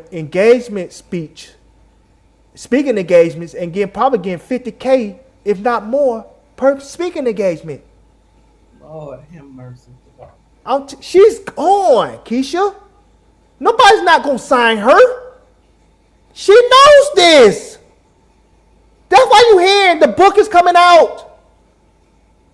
Who gonna try to write a book like this during their playing career? That's why she parsing her words in the press conference, because she's not gonna tell what she really want to tell right now, because she's not gonna do it for free. Tell all book. Yes. What that mean? She finna tell everything. She finna be calling Kaepernick for white MAGA. I wouldn't be surprised she go to the White House and start speaking at those correspondent dinners with Trump and get paid for that. She finna lean all the way into it, and she finna just get paid, because she's not gonna get paid like this playing, but she gonna make a lot more money off the court going this route, and she gonna get on that Victoria's Secret stage. Yes, she is. Hold on, let me get the money. Hold on. Oh, have mercy.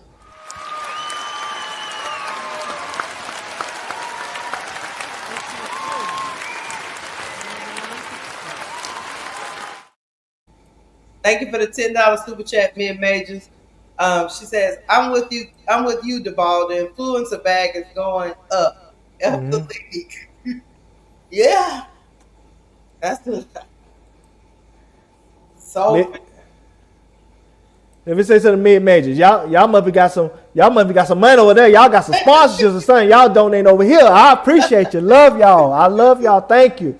We appreciate all y'all, man. But I truly appreciate you on mid majors. But y'all got some money over there. Y'all donate like that. But I'm telling you, Keysha. Let me ask you something, Duval. So you saying that she ain't gonna do if we reach out to her for an interview, she gonna tell us $50K?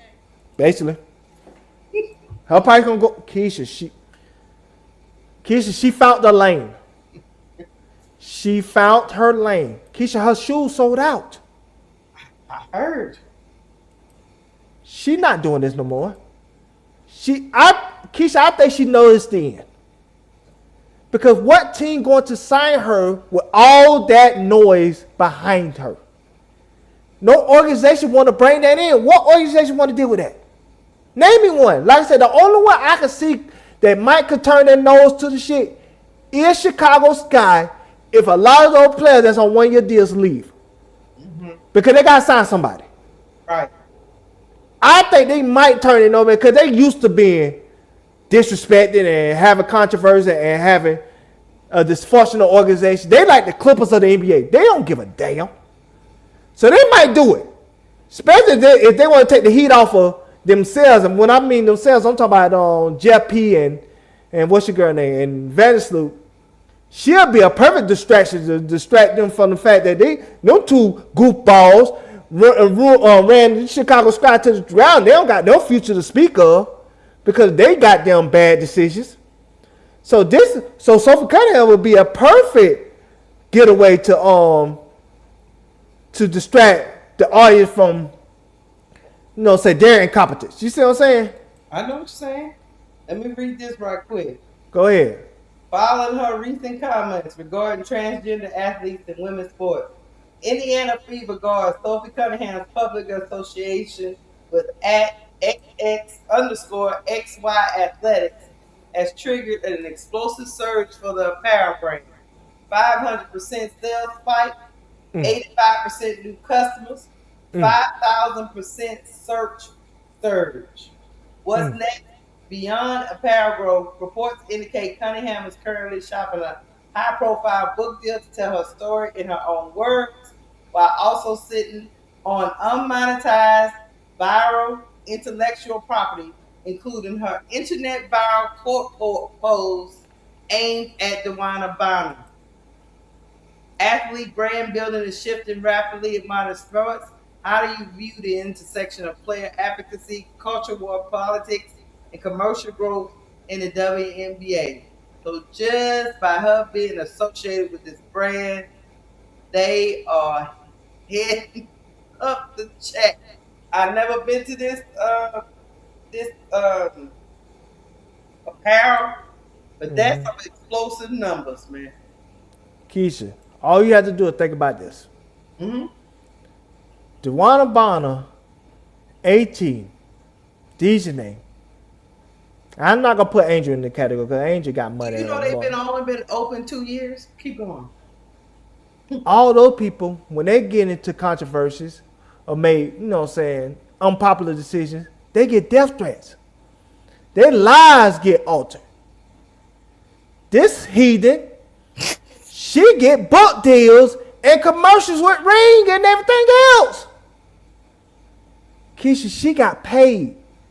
I wouldn't be surprised within 2 years she started making Angel Reese and Caitlin Clark money. I'm telling you, she going, Keysha. She did what she needed to do.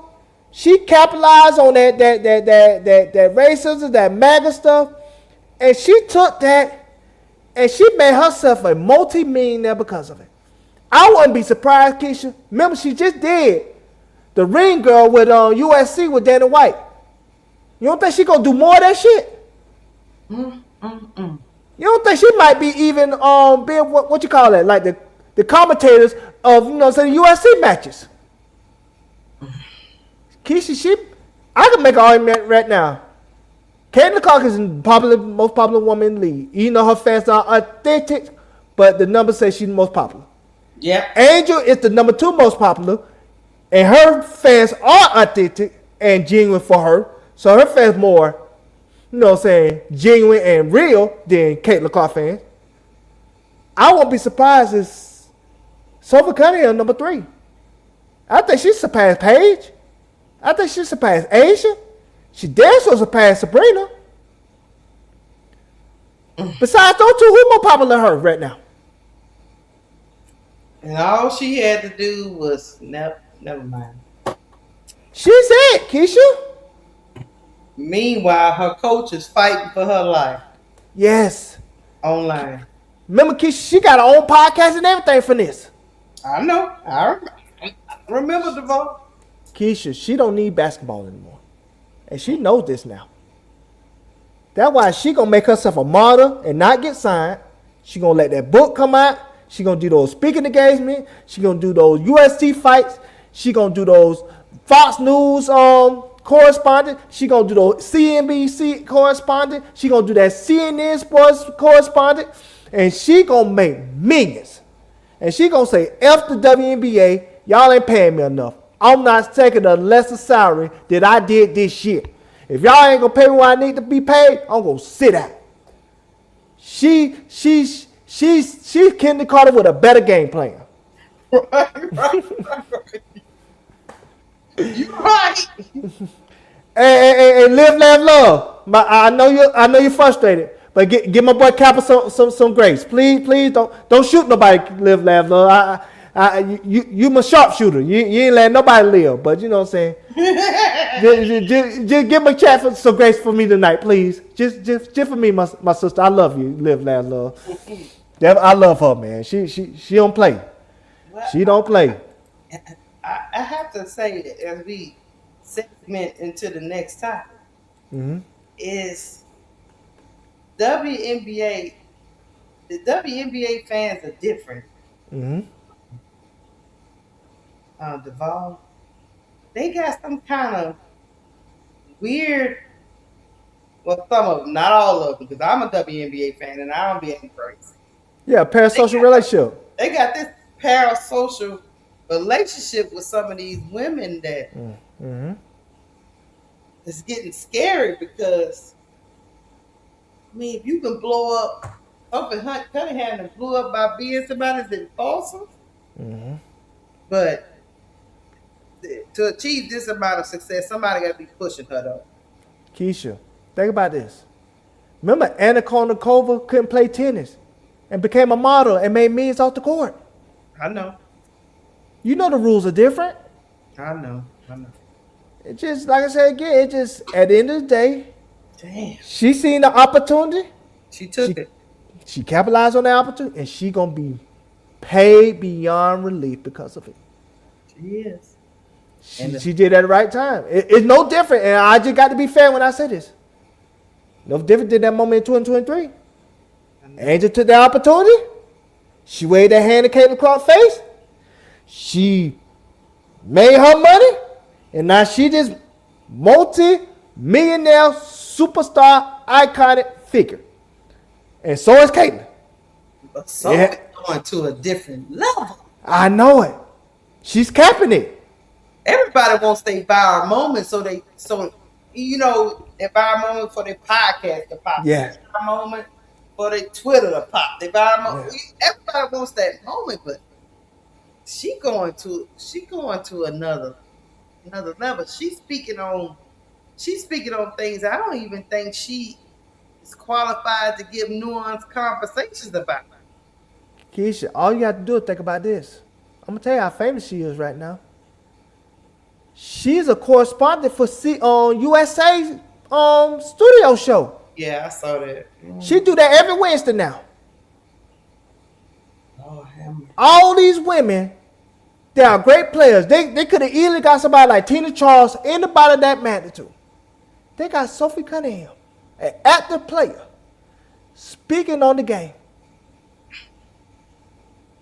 That woman knew what she was doing. That woman and her team set themselves up to make life after basketball a luxury and a fruitful relationship for her. And she going to be looked at as a model because of it. She going to be celebrated as a racist MAGA that got pushed out the league. And the only thing they're going to do is fuel those MAGA correspondents. They want to say the WNBA don't embrace and love their politics and views, and she going to be the face of that. And that's a shame. But let's go on to the next thing, Keysha. Let's go on to the next thing. Sophie, I always tell women to get the money, but dang, I don't know what else. Hey, in the words of the Players Club, when my girl Diamond, Lisa Ray, told Ronnie, she said, make the money, don't let the money make you. That's what she said in the Players Club. Sure did. That's what she said. She said, make the money, don't let the money make you. And hey. Hey y'all hit the like button. We're gonna get to the next topic. Before you get to the next topic, we finna transition. But I just want to make a correction because I don't want nobody to take what I'm saying as misunderstanding. Make the money, don't let the money make you. Okay, yeah. I'm not saying she's capping it. She's nowhere near capping it. I'm saying how she gonna get blackballed. That's what gonna make her capping it. She gonna be a martyr. But this is all strategically put together. So, well, yeah. Ronnie said that to Ebony. I apologize, T. Camilla. I apologize. Yeah, but Ronnie said to Ebony. You know what I'm talking about. We watched the Players Club too many times. But yeah, but the quote was right. Right, T. Camilla? Yeah, the quote was right. Don't let the money make you. Yeah. Mm-hmm. Yeah, man. All right, y'all. We're gonna transition to the next topic. Apparently, people are still acting crazy about these women. Hey, little man. Tell the big ass to get out of here. We got a show to run. He said, I gotta give up my kisses. Duval, don't you have something better to do? It's my birthday. It's my birthday. Tell his ass to go watch some. My birthday is a big booty. Hey. This is why I put you out. Don't let people meet you. Go. Okay, well, happy birthday. Thank you. You tell that baby watch. You tell that baby watch the Paw Patrol. Never beat the ball. Go on.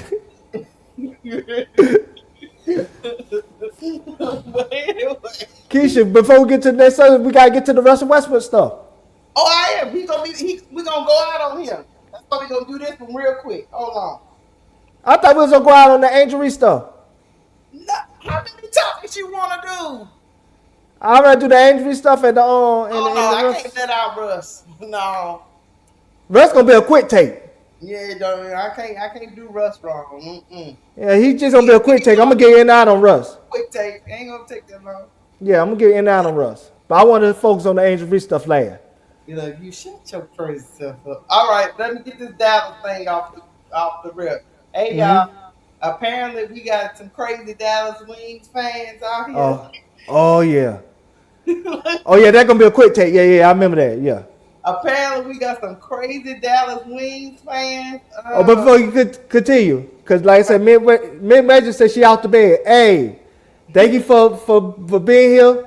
Like I said, we need to get together and say collaborate. We could do something on your platform and ours. We would love to have you. So have a good night. Hold on, let me tell you something. Hey man. The WNBA world reacts as Wings reporter reveals graphic death threat from Asian Fuzz fan. God damn. What's going on in the WNBA?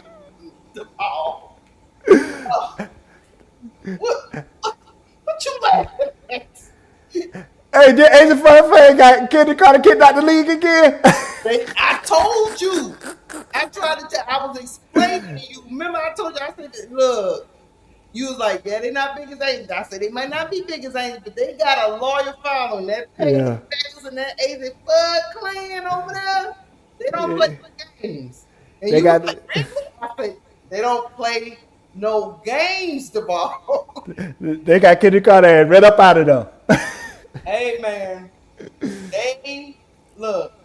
Let me go through this real quick. Mm-hmm. The guy's name is Grant Afseth. I hope I'm saying his name right. Grant Afseth covered the Wings in the WNBA for Ball's Life and other publications. Received one particular message that jumped out to him. The reason some fans of FUD felt Afseth's criticisms were too harsh. The right of veteran journalists was asked whether the threat against FUD were commonplace or new. He said, and I quote, "I've covered plenty of star athletes, and this is the only instance this has happened. So there's your answer." Yet the threat itself prompted a shift in the writer's duties. Take Flight Media announced that Afseth will no longer be covering the Wings, leaving some fans puzzled. I am going to bring up a picture of the tweet that he got, because y'all out here doing too much. They finna get his ass up out of here.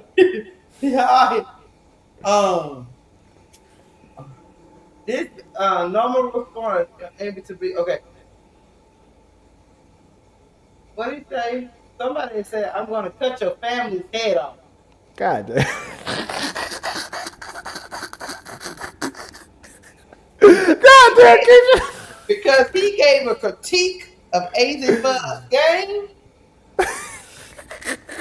This man got a message on social media that said, "I'm going to cut your family's heads off." That's like Sissy man, Keysha. What?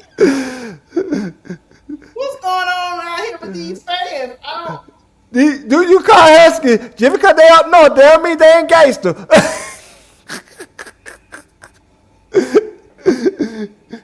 He said, "These are not old fans. These are new." He said that Rings Reporter has reported that fans of the Wings, particularly new fans, is what he said, quote unquote, new fans, are now threatening to cut his family's heads off. If they speak another word, if he speak another word about AZ Bud's game. Hey, the fans said, "Man, I'm gonna give you one more motherfucking time. You speak out loud again, I'm gonna do something to you." I said, "Oh, that man put in his resignation, chat, and he said he was out." He said peace. He said peace, Keysha. They say the juices, bro. He's no longer covering the Dallas Wings. He say, so I'm gonna just tell him right now. So don't go to Atlanta. You gotta deal with the Reese's Pieces. Especially if he did disrespectful. Don't go to Indiana, because you gotta deal with them carcass. You don't wanna go there, you know. So that means 3 teams you can't go to. I don't know who else got a big fan base like that. I don't know where he's going, but Vegas, you know what I'm saying? They, you know, the South Carolina fans, you know, they cop blockers, but you know they ain't too bad. You know, you might could fit over there. You might be all right over there. I got more. You keep on cooking. It was in the article. Somebody told him, "You fat, stupid, giant whale. You are a worthless beast. I'm going to find you and your family, and I'm going to cut your heads. I'm going to cut off your heads." Keysha, we gotta pray for these people, Keysha. We gotta pray for these people, Keysha. They be going too far. See, well, I gotta be honest, man. See, they be trying to talk about us, the Reese's Pieces. You know what I'm saying? I ain't no Reese's Pieces. You know, I'm a grown ass man. But they be talking about the Reese's Pieces. But they ain't threatening people, Keysha. We might get you together, but we ain't threatening you and all that. CC fan threaten you to kill you and then I mean unalive you. You know, so we got to use proper word. You know, this YouTube. They ain't want to unalive you. Now, you know what I'm saying? No 84 fans and the UConn fans, they want to underlive you. I mean, damn. What's going on? they get a little too crunk. You know what I'm saying? Off their juice they drinking. Quit. He said, he didn't put a 2-week notice, Keysha. He said, I'm out. That man put his 2-week notice in. That man said, I'm out. He didn't do 2 weeks. He said, no, I'm out. He said, he's all tired, boss. He said, I'm tired, boss. Wings for years, Duval. He said, no, I'm out. No. He said, Paige, get your mans. Paige, get your mans. He said, Paige, get your mans. He said, y'all doing too much. And then on top of that, hold on. You still got people talking about, look at this. Yeah, death threats are bad, but he is definitely using it for his own benefit. He clearly doesn't want to be questioned about all that Twitter discourse. He got himself involved with the on and off now that Aza is truly off and her not playing can be felt. Mm-hmm. They say he using this as an agenda. I don't know. Aza Fudd, get your people, man. Mm-hmm. Get your people, man. Yeah, man. I just like, God damn. I ain't think them FUD buds. I ain't I ain't think they was like that. I ain't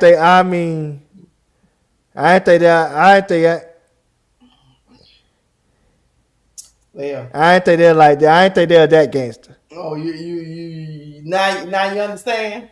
Yeah, they got two people up out of there. They got Kenny Carter ass out of there, and they got this man out there. They did. Hey, man. I told not to mess with that girl. Talking about that girl because the girl had defended you well, and then you went on social media talking that mess. Next thing you know, they flooded your timeline. Next thing you know, you was about in Las Vegas. Mm-hmm. Yeah, they. My bad if I use the curse word. My bad. I've been trying to be conscious and not, not do all that cussing. So I'm sorry, Chad. T. Cabela say UConn fans don't play. They told y'all follow around and find out. Mm-hmm. That's what they did. They FUD bucket. You know what I'm saying? They FUD bucket people that they thought it was sweet. Kappa say that's the people's princess. Yeah, they thought it was sweet because I thought it was sweet, but I hadn't learned hard way. Nah, they ain't sweet over there in Dallas. Husky fans, I ain't got nothing but love for you. Don't come for me. I'm just reporting the news. Now I know Husky fans. I know they had people in high places, like I said, Diana Taurasi, Brianna Stewart when they do their broadcast thing. You know what I'm saying? Sue Bird, who picking the team for USA Olympics, and Gino is like the czar. He runs everything. He pick his own coach. He got so much power. He got paid coach to go to the World Cup with him. Yeah. Nah, you ain't on vacation. You come with us. Like I said, look, Duval can fuck around and find out. I'm not trying to find out. I'm good with you. I learned. I see it now. I see the light. Keysha, I see the light. Because I ain't think they got that gangster like that. Till that Kenny Carter thing happened, they got some gangster on Kenny Carter. You know what I'm saying? Asians like, you know what I'm saying, man. We got to get up out of here, man. You know what I'm saying? Asia's like, man, she blowing up the spot, Becky. You know what I'm saying? We gotta tell her to go on vacation. Yeah, they got her up out of there. Now she right back in what's it called? Saudi Arabia to play basketball over there? Uh-huh. Yeah, they got her out the country. Hey, they man. probably took a passport too. Hey, give her that passport back. Mr. Grant, we hope you land on your feet. We hope you get a new job and can take care of your family, but please don't speak on AZ Fudd ever again. Please. Go cover another team. Don't, it ain't worth it, man. Man, just like I said. It ain't worth it, man. I told you his name Mr. Grant. Grant Afseth. Okay. Mr. Grant, Don't go to Atlanta. Don't go to Indiana. Oh, do it. I even say don't go to Vegas. You know what I'm saying? Because like I said, no South Carolina fan, they get. Go to Toronto or maybe Seattle. Or, New York, they don't got fans like that. You go New York, they big, but you know, they can turn on you quick. Maybe go to Golden State. You know, yeah, Golden State, yeah. Sparks, you know, say Sparks, you know, so you go there. Team Cleveland, you can go over there. You know. Don't go to organizations that got fans named after them. You know, so that won't be good for you. That won't be good for you. You know what I'm saying? Just I say avoid those places. Maybe go to Washington. You know what I'm saying? Washington. You know, so you might be all right there. They won't try to. Yeah. You might be all right over there. You know what I'm saying? That's UCLA country over there. You'll be good over there. You'll be good over there. And the Lynx is, you know, they popular by now. You might be good with the Lynx. You know what I'm saying? You go to Lynx. You go to Lynx. Seattle, you know what I'm saying? Florida, she got fan base, but they kind of quiet right now, so you might be all right. Yeah. You know, you'll be good over it, but you fudded around and found out, and now you had to put in that 2 weeks. I don't even think he gave them people 2 weeks. He told them people you quit that day. So that's why I said don't go to Atlanta, Indiana, Vegas. 4 of those spots. Go anywhere else, you'll be all right. Let's move on. We moving on. All right. We got 2 more topics to cover. All right. One of my co-hosts' favorite players. Yes. Retired today. He was one of my favorite players. I never thought he was a point guard, but that never took away from the tenacity he had on the basketball court. He never cheated you. He gave you 110%. Every time he hit the court, and he was one of my favorite players to watch. And if you wanted somebody to tell you how it is, Russell Westbrook will tell you how it is. Let me play his little promo right quick. Every museum has a curator, and every exhibit, they have a story. But some stories don't need someone to tell them. They just speak for themselves. So tonight, I'm not going to tell you what any of this means. I'm just going to show you. And I'm going to ask them a few questions along the way, not because I expect an answer, but because some things deserve to be asked, even in silence. This one's from the inner city of South Central. Before any of it, before the triple doubles, before the MVP, before anybody outside of Los Angeles knew his name. Because why not? This was the next chapter. The Sonics made him the number 4 pick in 2008. No one in OKC could have told you what he'd become. And this is the one people point to, like it explains everything. It doesn't. Well, not really. Russ, what kept you going all those years? What made you get back up night after night when the whole league had a highlight reel of you falling down? Yeah, I figured that. You know, people forget. Nobody knew who I was. Nobody knew who I was. Before he was a walking headline, he was just a kid from inner city LA who could jump higher than anybody had a right to. Russell Westbrook from UCLA. Somewhere between the dunks and the draft classes, he became something else. Not just a player, a personality. A meme before we even called it that. A husband, a father, a guy in a kilt at the net, daring anybody to say so. What did winning mean to you? I mean, really? No, not just the trophies.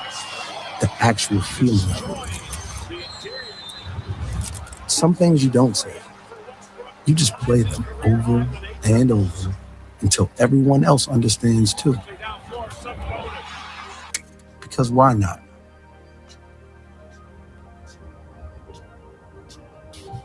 This swing isn't finished yet.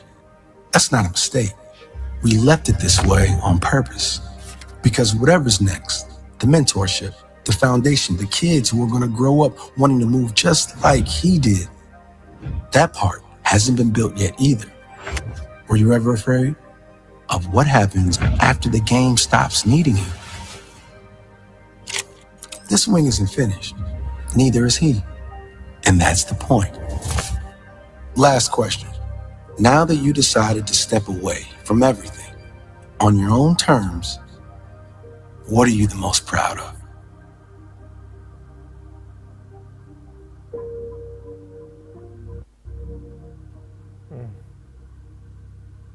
That might be the best interview I've ever done. He didn't say a word. And somehow, I understood everything. Russell Westbrook left the game better than how he found it, Duval. Yes, he did. He was by his own, he beat to his own drum. He didn't care what the people say. That's what I like the most about him. I will say this, chat, before the ball go. One of my favorite quotes, the boy is crazy as hell. Duval, I don't know if you remember this. Yep. Did you guys lose this game or did the Jazz win this one? What? Bro, what are you talking about, man? Bro, I'm out, man. That nigga's tripping. Did you guys lose this game or did the Jazz win this one? What? Bro, what are you talking about, man? Bro, I'm out, man. That nigga's tripping. That then became a meme. Did they win or did y'all lose? And he said, what? Y'all niggas tripping. And show the LeBron thing real quick. And you would tell, look, this man right here, he was doing everything, Ball, to keep it together, man. Yeah, he ain't one laugh. Like, oh, shit. Them niggas stupid. Okay, LeBron said, effing hell of a career, Brody. The Hall of Fame is the next step. I'm going to make this real quick because like I said, I want to get to that stuff. Highlights in the background while you talk. Yeah, go ahead. Mm-hmm. I'm going to say this. Him was my favorite player in the NBA. Just like Andrew's my favorite player in the WNBA. Because they both are similar in two ways. One, the way they play. Like I said, you can't never say Angel cheat the game. No. She play her ass off. She outwork you. Whatever she lacking talent, she gain in heart. And that's Russell Westbrook. Whatever his limitations was, he had heart and determination to. Great person in the NBA is not even close. Fuck you, LeBron. Excuse me. He's fake, Keysha. Keysha. LeBron ruined that man's career. You said how he did that? When he went not only when he went to the Lakers, his playing style affected Russell Westbrook in a way that he didn't look good.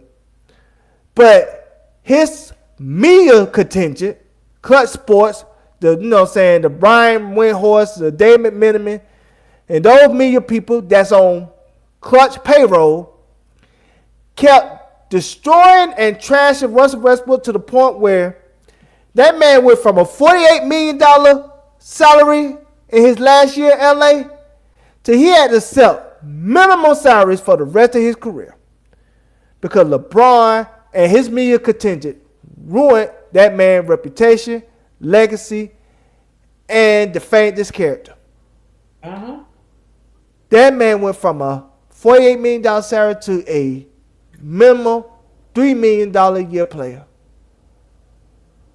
because LeBron and his foolishness.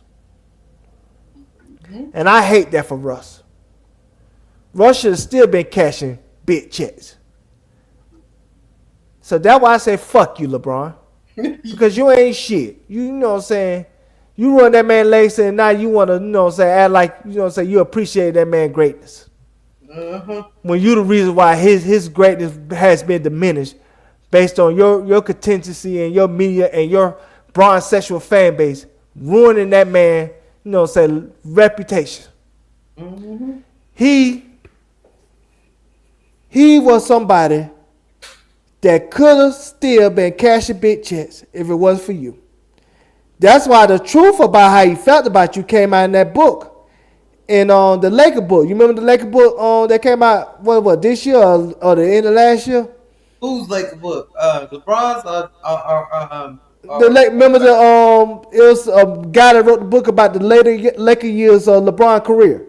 Oh, okay. Remember the Will Smith situation where LeBron had didn't want to beat up for the Will Smith speech, and him and Anthony Davis left, and then Russell Westbrook made a stink about it, and they made LeBron come back, and then LeBron would start asking all them questions during Will Smith speech and speaking engagement as if he was interested in Will Smith when he wanted the haul ass.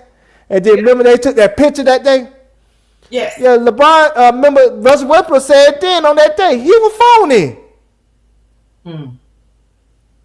And that's why, like I said, I can't respect LeBron. He's never genuine. You never know how he really feels. He's one of those people, he's a grifter. He's like Sophie Cunningham. He goes with the flow. I promise you. Because he'll say quick, fast, and heard that Donald Trump is a bum. But when Tamir Rice's son got killed in Cleveland, he never spoke on that. He never spoke on the guy that got killed at the I Promise School. He never spoke on, what's the guy name? Brown that got shot up in St. Louis. Mm-hmm. He never spoke on that. He never spoke on the I Can't Breathe dude. When he was in China and what's the guy name? Daryl Morey said that, free, the dictatorship. Yeah. He never spoke on that. But he'll speak on stuff that he knows that's like a popular opinion. But he never speak on stuff that, could cause a little controversy. That's why I say he a fake, he a fraud. That's why I don't like him. And I would never like him. There's nothing genuine about him. And him doing what he did to Russ, he took money out that man's pocket. I can never forgive him for that. But that's all I want to say, Keysha, because I didn't want to spend too much on it. Because like I said, I want to get to the injury stuff. Well, I would say, look, Russ had 18 NBA seasons. He had a legendary career. Yes. I mean, 9-time All-NBA, 9-time All-Star, Olympic gold medalist, all-time record for triple doubles. Yes. Hey, man. Joker finna break it next year. Yeah. Hey, man. It was a hell of a career, but I will agree with you. The moment he set foot in Laker Nation, that what you call it, how the media spins, they put the whole the whole jacket on him. They put the whole jacket on Russell Westbrook. The reason why that team did not go no further, and as you can see, as Westbrook left, they still didn't go no further. But at the time, the damage had already been done to Russ's career. So yeah, one last thing before we move on to the AR stuff. This is why I wish Russ would have just stood his ground and rather just got released instead of let them play in his face like that. And I'm gonna tell you what I mean. Mm-hmm. You remember when Darvin Ham came down and made Russ come off the bench? Mm-hmm. Yeah. I remember I was against that when Jewel Lloyd, when they tried to do it to Jewel Lloyd. Cause why? Cause once you come off the bench, you're off the bench for the rest of your career. Once you make that decision.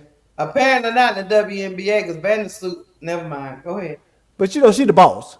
You know what I'm saying? She the boss. Uh-huh. But like somebody like Jewel Lloyd, I think Jewel Lloyd could have got a starting job somewhere else and she would have never went to Vegas. And would have kept her starting job. But the moment she became a bench player, now she's there for the rest of her career. And that's what happened to Russ. Once they made Russ come off the bench, he came off the bench for every place that he played at, except for I think he had a little stint where he was a starter at Denver. In Los Angeles Clippers. Oh, the Clippers. Okay. They made him come out. They made him come off the bench when the team chemistry was bad with him and James Harden. He had to take the sacrifice and go off the bench. Then I think Denver he came off the bench the whole time. I think Seattle, but Sacramento. The last year that he played last year, he was starting. He was off the bench originally. Then he started, and then he started sitting out games and stuff. Mm-hmm. And so I just hate how they did him. Me too. And because remember, and this is why I say LeBron James me. I'm gonna be clear. I never thought he fit with LeBron in that team. No. I wish he would have never went there. I was on record that I didn't think he should have went. He had a great year in Washington. He before he went to the Lakers, that Washington year he had 24, 12, and 12. Mm-hmm. I'm gonna tell you why I say that on that Lakers stint ruined him. When I'm talking about that LeBron James media, how it ruined this man's reputation. Who was the second most popular show at that time when all this was occurring? I can't remember the ball.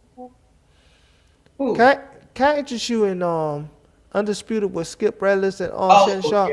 Yeah. I watched that religiously every day. What you think Shannon Sharp and Skip Bayless did every single day? Yeah, Russell Westbrook. Because Shannon Sharp is a big LeBron fan, and Skip didn't like the way Oklahoma City chose Russell Westbrook over Kevin Durant, so they just spent most of the season ragging on Russ. Not most of the season, every single day. Mm-hmm. That ruined that man's reputation. Every single day. That was the second most popular show at the time. It was a good show. I mean, I watched it every morning.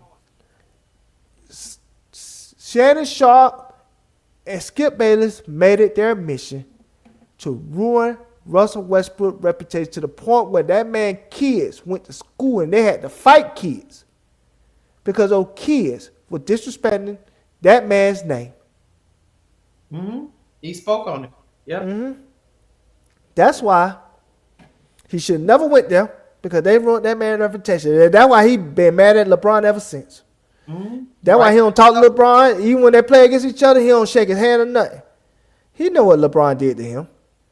He know how LeBron James and his media ruined that man's reputation and took probably hundreds of millions of dollars out of his pocket. Never spoke up for him either. Never, not one time. Mm-hmm. He spoke against him. Tried to get Kyrie, didn't remember? Mm-hmm. Tried to get Kyrie, and Kyrie, you know what I'm saying, it ain't work out. And you know what I'm saying? They said Russell Westbrook and Darvin Ham went at it in the locker room. That's why I remember Russell Westbrook got traded that next day after LeBron passed Kareem. Because that same night when Russ gave LeBron the pass to pass Kareem in the score record. That same night, they say he had a confrontation with Darvin Ham in the locker room. They had to just give Russ away at that point the next day. And they gave it to like the Jazz, and Jazz cut him. And that way he could sign with the Clippers after that. But we move on. We can move on because, you know, you just going to get madder and madder. Mm-hmm. Anyway, congratulations to Russell Westbrook. Hall of Fame career. I look forward to him walking into the Hall of Fame. He should be first ballot. Yes. Duval. No question. With no question. Enjoy watching him play. All right, let's get to our last topic, chat. Our last quick take. Yes. The ball got some numbers he want to show. I'm hoping I'm pulling up the right thing, but we're going to see here in a minute. You know. Before you pull up that, pull up something in your Instagram. Oh, I want to show that. I want to show that real quick. I was ready. I know you was. That's on me. That was on me. Pull up in your Instagram. What you trying to be messy? What is this I'm showing? Yeah, I'm finna be messy. Just a quick second. Late in the show. Just quick. We be messy early in the show, not late in the show. I wish Mid Major was still here because I take out the music. Let's play it. Okay. I need a Barbie for real. It's big for black girls. Let me see if I got one in the bag. I'll bring it to you. Okay, cool. I need a Barbie for real. It's big for black girls. Let me see if I got one in the bag. I'll bring it to you. Okay, cool. Yeah, the ghost say she need a Barbie. See, I'm gonna say two things, and we're gonna move off of this. What? Your favorite player is my favorite player. Okay. That even your favorite player is my GOAT favorite player. Talking about she want Barbies and shit. And then secondly, this is why South Carolina, them cop blockers. I have to be conscious, Keysha.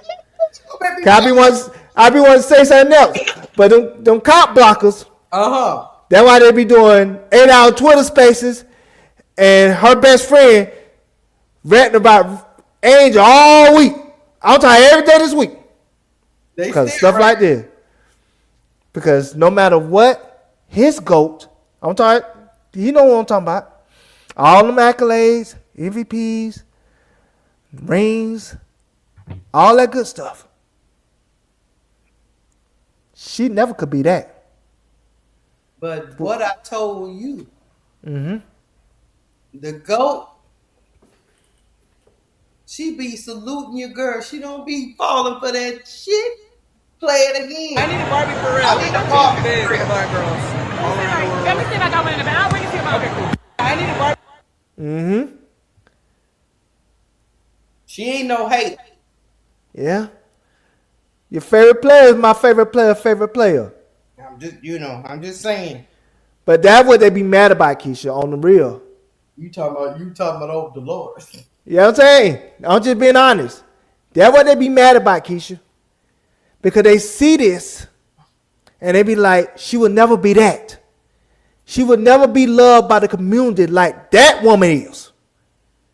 And that one would never have the career that Angel Wilson have. And this is no shade at Angel Wilson. You know, Angel Wilson one of my favorite players too. I promise you, I love her. But we got to talk facts here. That's why they be crashing out. Because all them accolades, all that stuff, she's still the story. She's the gatekeeper of black women in WNBA. Not Asia. She is. Asia cool with that. But her fan base is not. That's where we got the issue. Her fan base is not. And I'm not saying she need to talk to her fan base, but it would be nice if she talked to her best friend and tell her best friend to shut the fuck up and let her live.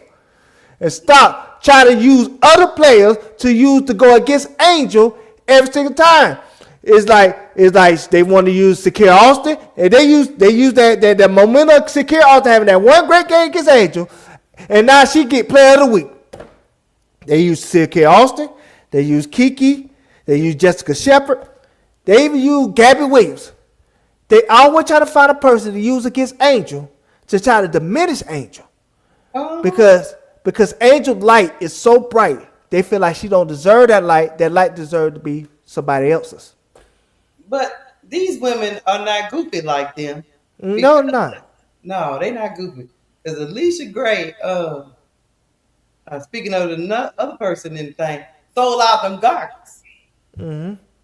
Oh yeah, I'm not saying nobody else ain't doing no. No, what I'm saying is, it helps to be associated. Of course. With the woman. Of course. You don't be goofy like them other Gamecock fans. I'm out here trying to learn from her, learn how she do what she do, and do my thing too. Think about this, Keysha. Rachel Banner got a podcast because of Angel. Which one, Rachel Banner? Yeah, her and Eric McDonald. Remember they had that podcast in Arrival? I think that junk over. Yeah, it's over with now, but they had one. Look, Kappa say Gamecocks full life. No, seriously, Kappa. Some of y'all Gamecocks really love Angel. I ain't gonna all of y'all. It's not. We know who we talking about. We talking about that food. Dolores and C-Mac and all them. Yeah. We know when they doing 8-hour spaces and stuff. And you know what I'm saying? And going on coke rants all this week. Speaking on Angel, we're not talking about all Gamecock fans. I want to make that clear, Kappa. We talking about a certain segment that just can't understand how the Barbie is the gatekeeper and their favorite player is not. You know, she got all the accolades that say that she should be. But like I said again, the people choose the champion. Look, hold on. Tinkerbell say, Keysha, my sister bought a pair of those goggles. I was like, what the hell are you supposed to do with them? She said nothing. I just want to support her.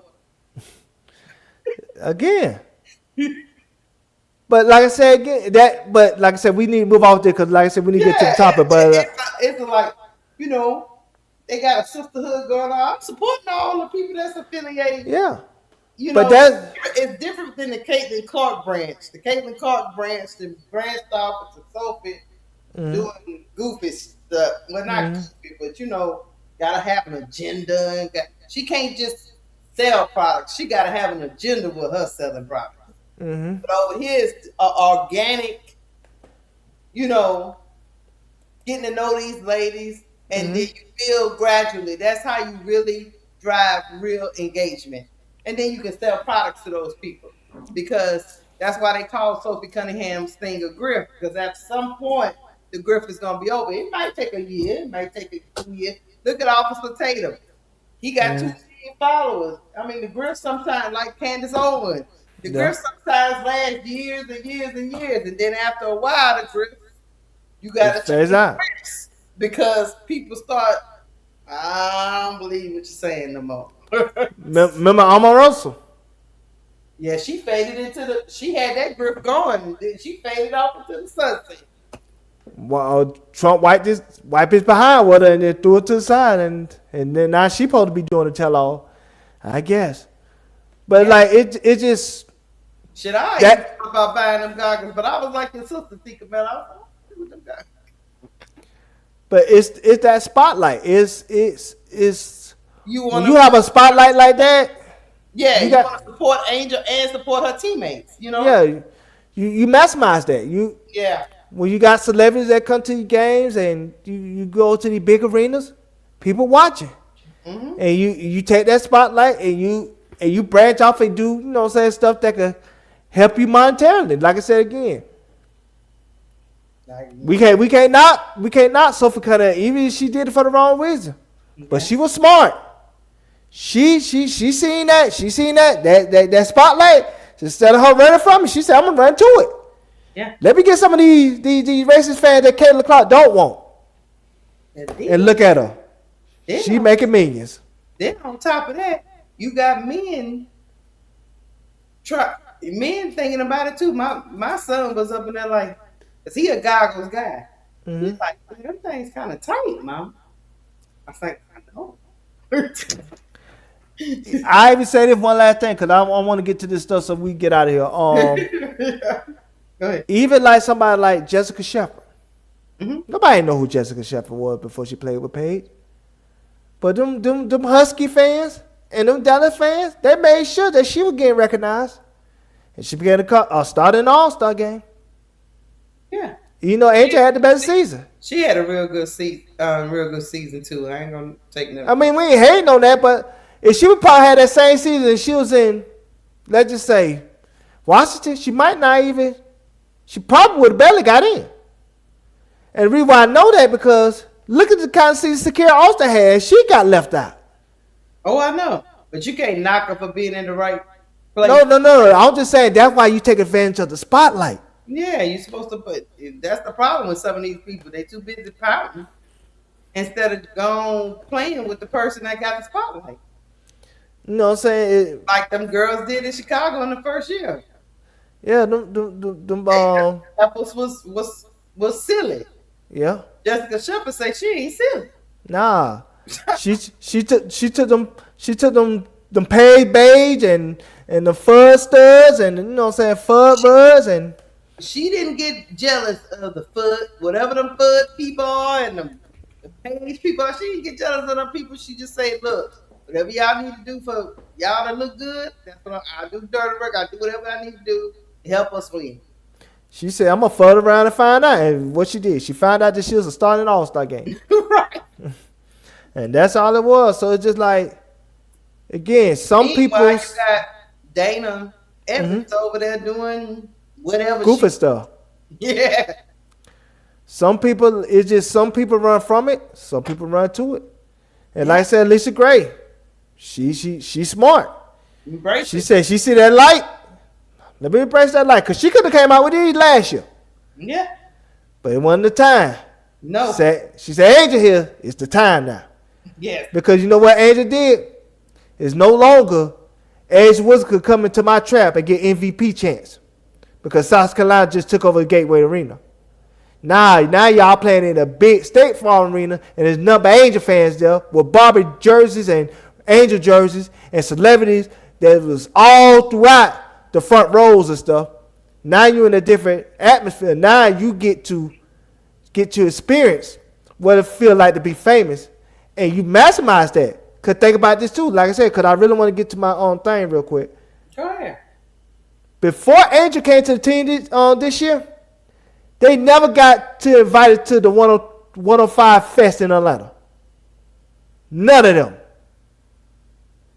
Angel come on team, now they go on stage, and that's when Angel had the controversies that we was the first place team. No. I don't know why that was a controversy, but It wasn't really. I just moved up on it. yeah, but you know what I'm saying. But they were never invited to that before Angel got here. But when Angel got there, they brought all their ass on stage. On top of that, Alicia Gray got her some shoes. She got some kits. Uh-huh. Yeah. Uh-huh. She got down the Asia Wilson branch, I guess. She know how to be a teammate. Yeah. Yeah. You see how that works, Chicago Sky former players? Mm-hmm. She gonna do a PE of her best friend's shoe. Yep. Yep. Dropping August 15th, 3 days. Mm-hmm. All right, chat. we gonna get. Hey, I ain't knocking. I ain't knocking it at all. Here we go. She probably them things gonna sell. Yeah. So yeah, that clip. All three of them ladies, they working together. Mm-hmm. Chat. We gonna keep going. Gamecock and Tiger Love. I love it. Yeah. Anyway, let's get to. Oh, I had it up before he threw me off trying to show shit and all kind of stuff because the ball don't care about nobody's stuff. I had this shit up. Oh, there you go. That is? Yeah, that's it. Okay. All right. The ball. Mm-hmm. Bring this up and you gonna explain. Okay. Is that the one you wanted or the other? Yeah. That's it. We start there. Okay. What I want to show the chat is this is why Angel Reese need to be in the Defensive Player of the Year conversation, if not win it all together. Okay. This is her defensive rating. Like I said, Veronica Burton, she's a great defender. We already know that. You know what I'm saying? Kia Stokes, we already know she's a great defender. That's why they got the #1 defense in the league. Kayla Thornton, that's surprising. I thought Gabby Williams would be on this list, but she's not. But that's okay. But Angel's 3. Okay. Now, go to the next slide. Okay. This is what happens when Angel sits down. This is how the defense falls apart when Angel don't play. When Angel sits down, the defensive rating is a -15. That means that's a -15 when Angel sitting behind that. And that was the same case with Chicago. Inside Angel sit, that when teams go on the run. But when Angel playing, they don't go on the run like that because she's a great defender. Right. But she's #1 in the league in defensive rating. When she sits down, this when teams had a high scoring margin when she don't be in the game. All right, keep going. Show the other slide. Next one. Yeah, next one. Yeah. This is our opponent field goal percentage. That means her opponents have a hard time scoring when she guarding them. Not surprised with Alicia Gray because it seems like sometimes Alicia Gray get cooked. But hey, you know, it could be they might sign some of that, you know, say that cookness to Joy Kendall. I don't know, you know what I'm saying. Maybe she's over helping and we look at over pursuing. That's why I say it might be signed to Joy Kendall because, like I said again, remember the game where the Josh Howell had 22 points, and they try to blame that on Angel when we all know when Joy Kendall don't run through the pick, she supposed to drop and get the help because that means Angel got to jump up and over pursue. Yeah. That's how the pick and roll works. If you're not gonna run through the pick, the big man in the pick and roll got to come and guard the guard that coming off the pick, and you supposed to get the roller. But instead, Jordan Cannon staying right there, waiting, saying not knowing what to do, and that's how she kept passing the ball to Ryan Howard, and Ryan Howard can't score. Right. So, but when Angel guards somebody straight up, this is a minus 8.1%. That means it's hard to score, Angel. And like I said again, you got Karen Brink. We all know Karen Brink a great shot blocker when she want to be. DeWanna Bonner, that's surprising because she old, but hey, say maybe she still got it. Say she's long as hell, so long arms. Say maybe that's. And it's hard to get around her. Yeah. Yeah, cause she like 6'5", but her wingspan is like 7 feet. She got long ass arms. Yeah. Long ass arms. I mean, she a string beam, but her arm be like Inspector Gadget. It be all over the place. Right. But yeah, go to the next slide. Okay. See opponent 2-point percentage. Angel leading in that too. She is a great defender.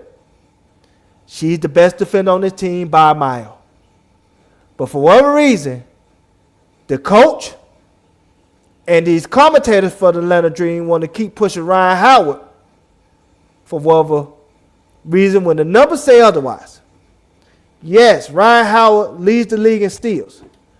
But it's easy to lead the league in steals when you play the passing lanes or when somebody trying to throw the ball over Angel's head and you can easily intercept the ball and be at the right place at the right time. But what these numbers showing you is when I have to lock your ass up, what can you do? I guess I would say this. Now I agree with these numbers, but I would say for Ryan Howard, I guess I think a lot of people give her a little bit more on it, and it's for one, because she usually guards the best player for the other team majority of the time, and usually the best player for the other team they gonna score. You just gonna have to. All you trying to do is slow them down, but that's all I was saying. But Angel do too. Yeah, I'm not saying this is wrong. I'm just saying, like people like Kelsey Mitchell. Yeah, ain't nothing you can do. It's like some people gonna get off you. The only thing you can do is try to slow them down and not be like Nas was the other night, giving them 35, whatever points it was.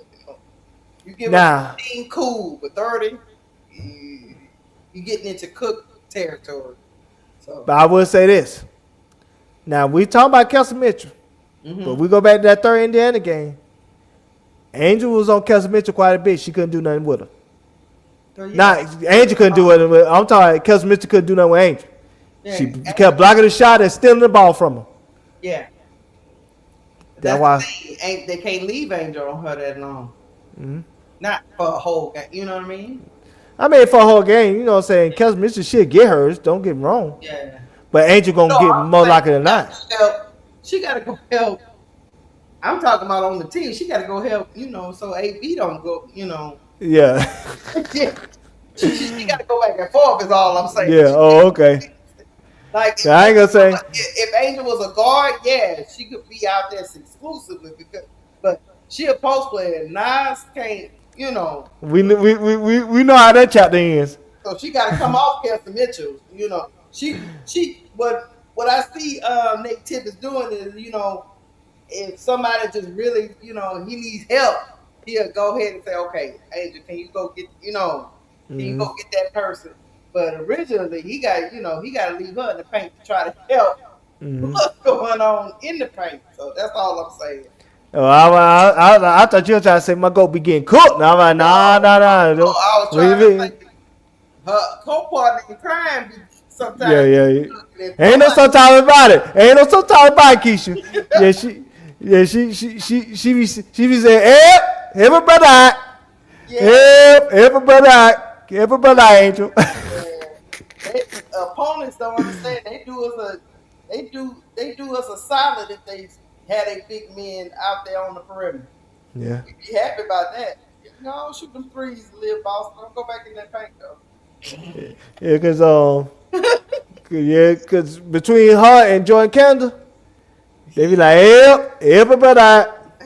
They be targeting them. I swear, I think team they had that game plan to target those two players. So it's kind of like the good thing is she is like you say about Asia. Asia is a good one of the words you use. She's a good roamer. Mm-hmm. Yes. But as you've seen before, Asia when it's time, if she need to do it, she can do it. But that's not what she want to do because that's not what the team needs her to do. The team needs her to help out in all different facets. Yeah. Yeah, Asia great. She's a better roamer angel. She great at shot blocking and stuff like that. She a better roamer angel. She be waiting on you. She like, Shakira Austin was in hell last night, but keep going. But Angel's a way better man-to-man defender than Asia. It's not even close. Well, yeah, I'm just saying. But Asia's a better roamer. She great at roaming and getting those shot blocks and stuff. She had Shakira Austin, even though Shakira Austin had 20 points last night. 8 of 21 shots though. 8 of 21. Yes. Asia was waiting for that girl to come in there and swap that shit clean out of her. Shakira was getting frustrated. She wasn't doing that shit she was doing to us. Think about that. She was 8 for 21. But they ain't no low lights of Shakira Austin. There's no think pieces for Shakira Austin like it for one of my goat, but that's okay. That's crazy. Look, Asia said, look, that's enough that winning streak y'all had. And I think they played them again like 2 days later. They do. They are gonna play them 2 days later. Yeah. They was like, that's it. And they was, let me tell you, we call that game, me and Tony. The Listen Smith was getting done in. Asia say, I got it. I'm gonna answer your question real quick while we go to the next slide on Keysha. Go ahead, finish what you got to say. I apologize. No, go ahead. I'm gonna pull up the next thing. Go ahead. I'm gonna answer your question real quick. T. Kamel while she pulling up the next slide. First of all, I don't have to worry about Asia being on all defensive team. That's a foregone conclusion. That's a foregone conclusion. She's gonna be on first team. They better not play with our emotions. I'm not even worried about that part. I think she should win Defensive Player of the Year. That's why, that's it. Yeah, that's it. Okay. That's why I think she should win. So now, as a collective, y'all will see how the numbers add up. This is a Defensive Player of the Year conversation. You see where it say when she's on the court, they plus 103.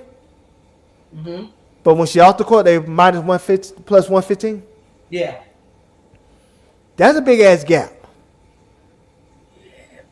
But unlike that Chicago, remember Teaspoon could never sit Angel because of that reason. They were going to run. Gray, though. Huh?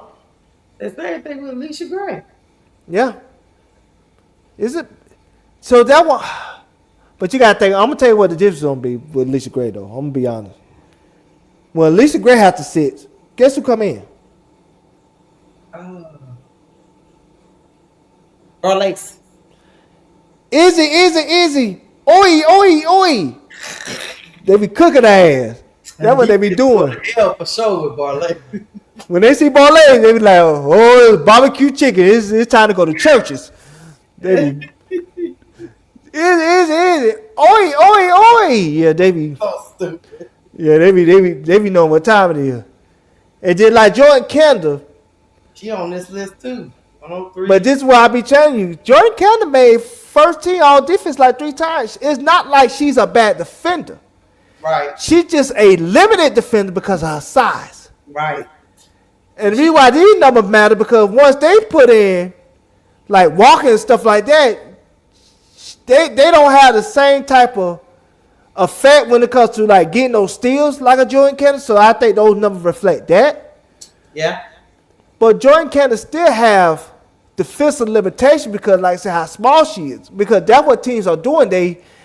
They'll wait till Jordan Kendall get closer to the rim, and then they'll have one of their big men, not big men, but like the big guard, post her up, and then they score that way. That what if you go back to that Dallas game, that's all what's it called? Enrique was doing, posting their ass up. Yeah. Posting their ass up, and so it's just. Again, But what these numbers should tell you is that we need to have something to counteract. Yeah, I don't know. That's why I want the insurance policy with Ray Burrell. Because Ray Burrell is a bigger point guard. And I don't think they could play like that with if Ray Burrell was on the team. And if it was a situation like that when they're doing that Jordan Kendall, you could easily pull Jordan Kendall to counteract what they're trying to do. T. Camilla asked you a question. Yeah, I answered that. Oh, okay. What you said? I said, which one? Andrew is. I'm not worried about all the defensive team because, like I said, she's gonna be on first team. That's a foregone conclusion. I want her to get defensive player of the year. Oh, okay. That's what she deserved to get. Okay. My issue is why does the team with Coach Smeko and the commentators keep pushing Ryan Howard when they should be pushing Angel? Because the numbers say Angel should get it. Let's see what that's what the numbers saying. Gotcha. And I get it, Keysha. I get where you're coming from when you say, well, I know why they're doing Ryan, because she was born in the franchise. They still want to show her that franchise love, in my opinion. Can we say that? Yeah. So it seems like they still want to make sure that she feel loved, like she feel like she's still in charge. But right is right, wrong is wrong. And if all the numbers that I'm showing y'all saying Angel is the best defender on the team, why is Smeko is not going on record saying Angel should be defensive player of the year? Why he pushing Ryan Howard instead? And why the commentators is not doing the same thing? And that's what kind of frustrated me. ESPN have, and this just came out 7 hours ago. Okay. WNBA bet, how to bet MVP, most improved player, defensive player of the year odds, right? Defensive player of the year leader, they got Gabby Williams. I get that, but I think that's fraudulent. I think I need to wipe my ass with that. Excuse my language. I'm sorry. And the reason why I say that is because Gabby Williams not having a great defensive year. She getting credit for having the number one defensive team. And I hate when they do that. That's how Alon Smith won it last year, and that's how Fee won it 2 years ago. Yeah. Because Minnesota will have the number one defensive team, and they'll just give it to the best player on the number one defensive team and say, hey, you're defensive player of the year, when that's not true. The best defender on that team right about now is Veronica Burton first, and then Kia Stokes. Hold on now. In the hunt, F. Asia Wilson, that's a foregone conclusion. She's always because she got a lot of blocks, and then I think she top 10 in steals. And but she do a lot of ramming though. Shakira Austin. That's interesting. Even though she had a great game against Angel the other night. That's interesting though. Long shots of interest. Natasha Howard, Ryan Howard. I'll tell you what they say about Ryan Howard. Ryan Howard leads the WNBA with 2.4 steals per game on an Atlanta Dream defense that allows the fourth fewest points in the league. So the steals is what's bringing her to the conversation, but she's even shy. They are saying who's in the hunt is Asia and Shakira, and I bet you it's because of those blocks. Yes. WNBA big on that. And Gabby Williams is on the number one defensive team in the league, so that's why she's the leader. Yeah, they big on that on the block because, like I said, that's how Alon Smith won. And we see what that shit is this year. I didn't agree with it last year with Alon Smith. I didn't see it last year, but oh well. But you see how they only got Angel mentioned. Well, when all the numbers say Angel's the best defender on the team. All the numbers I just showed y'all. Defensive rating and everything.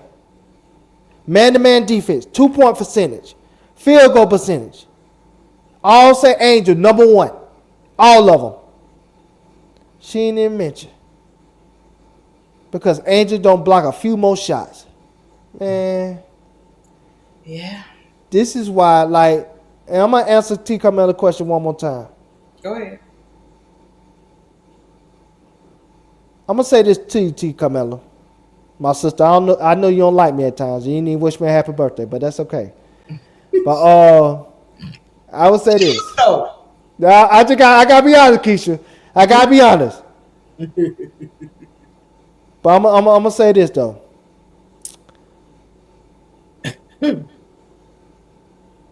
If they were about if Pusha Angel will ruffle some feathers in that locker room, then you got a weak ass locker room. She is a superstar, iconic brand and player. Sorry, y'all got to get over that. I'm not saying push her just the sake of pushing her, but if the numbers say she deserves Defensive Player of the Year, do the right thing and mention it. Stop acting like people gonna get their feelings hurt because of the idea that she get mentioned for stuff that she earned. We can't be in Chicago again, man. When we got these sensitive women that get their feelings hurt because somebody is bigger than the organization. It happens.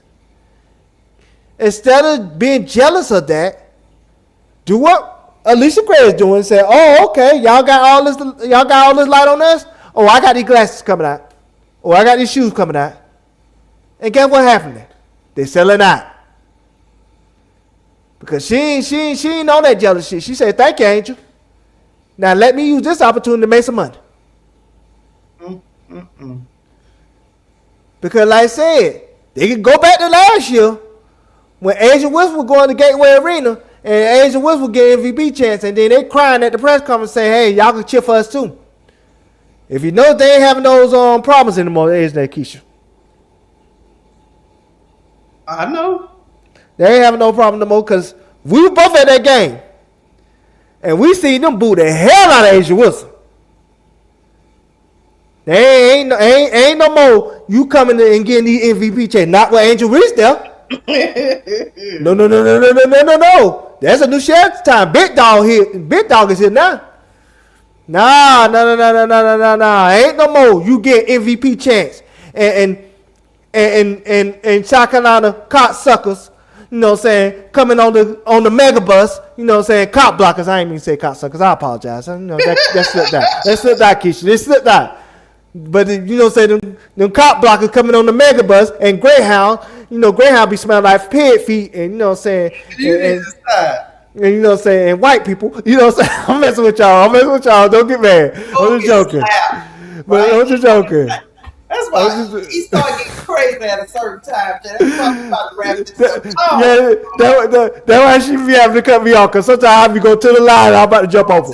I apologize. But no, what I was saying, they be getting on the mega bus and stuff, and the Greyhound be coming and taking on the Gateway Arena, chanting MVP. And those same players were complaining and crying at the press conference, talking about, "Hey, come cheer for us too." Guess what Angel have y'all doing? Yes, the player coming to cheer for y'all? Yes, T. Camilla, they was booing Angel. Oh, that booing Angel badly. It wasn't no slight boo. I'm talking boo. Why wouldn't they boo it? They team is the Atlanta Dream. It was Team Angel in that arena. Don't get it twisted. They were booing the hell out. They were so Team Angels. They were down by 20 and 3 minutes left in the fourth quarter. Everybody was still there.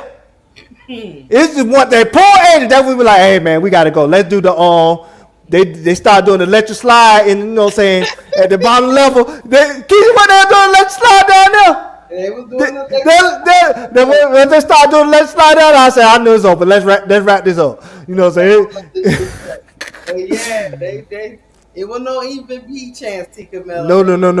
They was booing every time she went to the free throw line. They was booing when she was getting them calls. You know, if she get a couple of calls they didn't think was a call, boom. Mm-hmm. I said, "Damn, tell how you really feel." I'm telling you, I was at the game. It was probably 2,500 South Carolina Angel Wilson fans. I was sitting on the road with about 4 or 5 of them. Mm-hmm.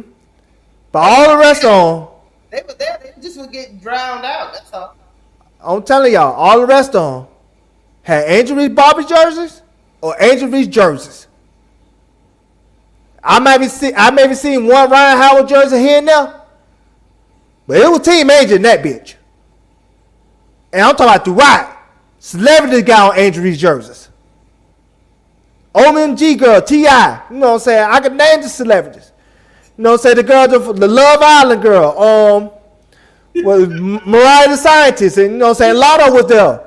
You know, I met she with, she said it hurt my heart to boo her, but it had to be done. Yeah.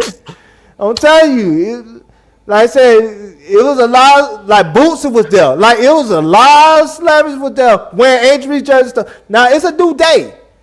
And so, again, instead of being jealous of that, embrace it. Yeah. Use that spotlight and start selling. You know when them glasses start getting on, when them glasses got introduced? During Barber Night. That when they first introduced them on glasses, they say it was gonna be at the next game. They did. That was smart. It was. They took that moment, said, "Oh, we also got some glasses that coming out for Alicia Gray," and then what happens? They sold out. Mm-hmm. So I understand where you come from, T. Camilla, because I know it's a tightrope, because they don't want it to be like Chicago again, where you know what I'm saying, a lot of them women were jealous of Angel and they start mistreating them. But at the same time, those women got to understand, that woman is an iconic player. She's a superstar. She's an A-list celebrity. It don't take away from what you got and what you accomplished with this team. It's just her light going to always be brighter. Instead of being mad about it, embrace it. And in addition to that, you know what I'm saying, don't dim Angel light to push somebody else's light. If she earned something, you know what I'm saying, give her what she earned. Yeah, that's all. We're not asking for stuff she didn't earn. We just asking for what she earned. That's it. If I'm telling y'all all the numbers, if I'm showing y'all all the numbers, they got these numbers too, saying that this woman deserves Defensive Player of the Year, don't feel guilty and not speak on it, Carl Smecko. It don't take away from Ryan Howard. You can speak on both. You can say Ryan Howard should deserve Player of the Year, but Angel Reese also deserves Player of the Year too. And those commentators, y'all can do the same thing. It don't take away from Ryan Howard. It's like this is where it gets uncomfortable for me as a Angel supporter and as a commentator for the Dream as this moment, you know, this who the team we cover. It's like we can't be walking a tightrope worrying about if it gonna hurt somebody's feelings. Either you want to be in the Angel Reese business or you don't. And when you chose this, you got to take everything that comes with it. And that might be sometimes, okay, you're not the most important person in the room. And that's okay. If Asia Wilson, who is the GOAT, the greatest of all time, if she got to humble herself and say, Angel, I want a Barbie doll too, then who the hell is Ryan Howard to be in her feelings? And I'm not saying that's the case. But if that is the case, Ryan Howard need to put on a big girl pants on and get over it. You asked for this. This is not allegedly. She was recruiting that woman last year's All-Star game. That's when it began. So you wanted this. This wasn't just put on you. You asked for this. So if you ask for this, get everything that comes with it. And don't feel insecure because somebody's light gonna always be brighter than yours because of who she is and what she means to the black culture. There's no shade to you. So all I'm saying is the coach and the organization need to do the right thing and promote this woman too for Defensive Player of the Year because she earned that. She's number one in rebounding. She top 5 in steals. All the vets that say she's number one that we just showed you. What the hell else do you need? She should be winning this conversation runaway for Defensive Player of the Year. But it should be that coaching staff and that coach and that media contingents of the Atlanta Dream that call these games should be pushing that message. Don't deal Angel light because you're afraid it's going to trigger somebody else's light. That's not fair to her. That's all I got to say. And we can wrap this up. Yeah. It's happy birthday to me, so I appreciate y'all. Happy birthday, Duval. We almost to the 3 hour mark. Yeah, that's why I said let's wrap this up. You know, so we I am with what you're putting down. Thank you for your look. Thank you for your what they call them people? Your campaign. You are the campaign manager. Thank you for your presentation of why Angel Reese should be the offensive player of the year. I apologize, Chad. I didn't mean to keep you. I didn't mean to keep you too long. I know. I know. We supposed to have a quick church service, but we ended up having communion. My apologies. My apologies, Chad. All right, Chad. I'm going to drink me some type of juice for my health. The ball needs to, my god baby, I already told him all he wants for his birthday is a big. Never mind. You should have dropped my cash out. That's what you should have did, and I could have got some money directly. I'm gonna drop your damn cash app. Leave me alone, the ball. Church over. They ain't nobody donating now. We could have dropped that at the beginning and then in the middle. I told you at the beginning. You gotta work, player, before you get the cash app. Okay? Yeah. We out of here because the ball gonna make me cuss him out. And if y'all don't see him on the next show, you know I took the money and I ran. Yeah, you know how it is. I took the money and I ran. She took the church's money. She took the church's money. All right, chat. Y'all have a good evening. Go to bed. It's time to go to bed. Keep your boy Bro Claude in your prayers. They had tornadoes touch down in Chicago suburbs. Yesterday they got trees, electricity, and all kind of stuff down. He don't have no electricity again. I told him I can't move to no Chicago, Duval. They got freezing cold. They got tornadoes. And I thought where I was from, people talk about I can't live in Louisiana. Y'all got hurricanes. I can't tell. Chicago cold, tornadoes come out of nowhere in the Midwest. Yeah. yeah, I'm good. All right, chat. Y'all go to bed. Hit the like button if you haven't hit the like button on the way out the door. Anything else, Duval? I want to say go show support for Sister Tony's show. You know what I'm saying? She go early in the day. That woman trying to do some great things for the channel. Like I said, go out there, be in the chat, you know what I'm saying? Show some love. Give my sister some likes. Hype her video up. You know what I'm saying? She gonna do big things. You know what I'm saying? I just want y'all to be a part of it. All right. You ready? I'm ready. Good night. Live, laugh, love something. I'm off duty. I'm off duty too. We out. Cash app in the chat. Peace. Peace.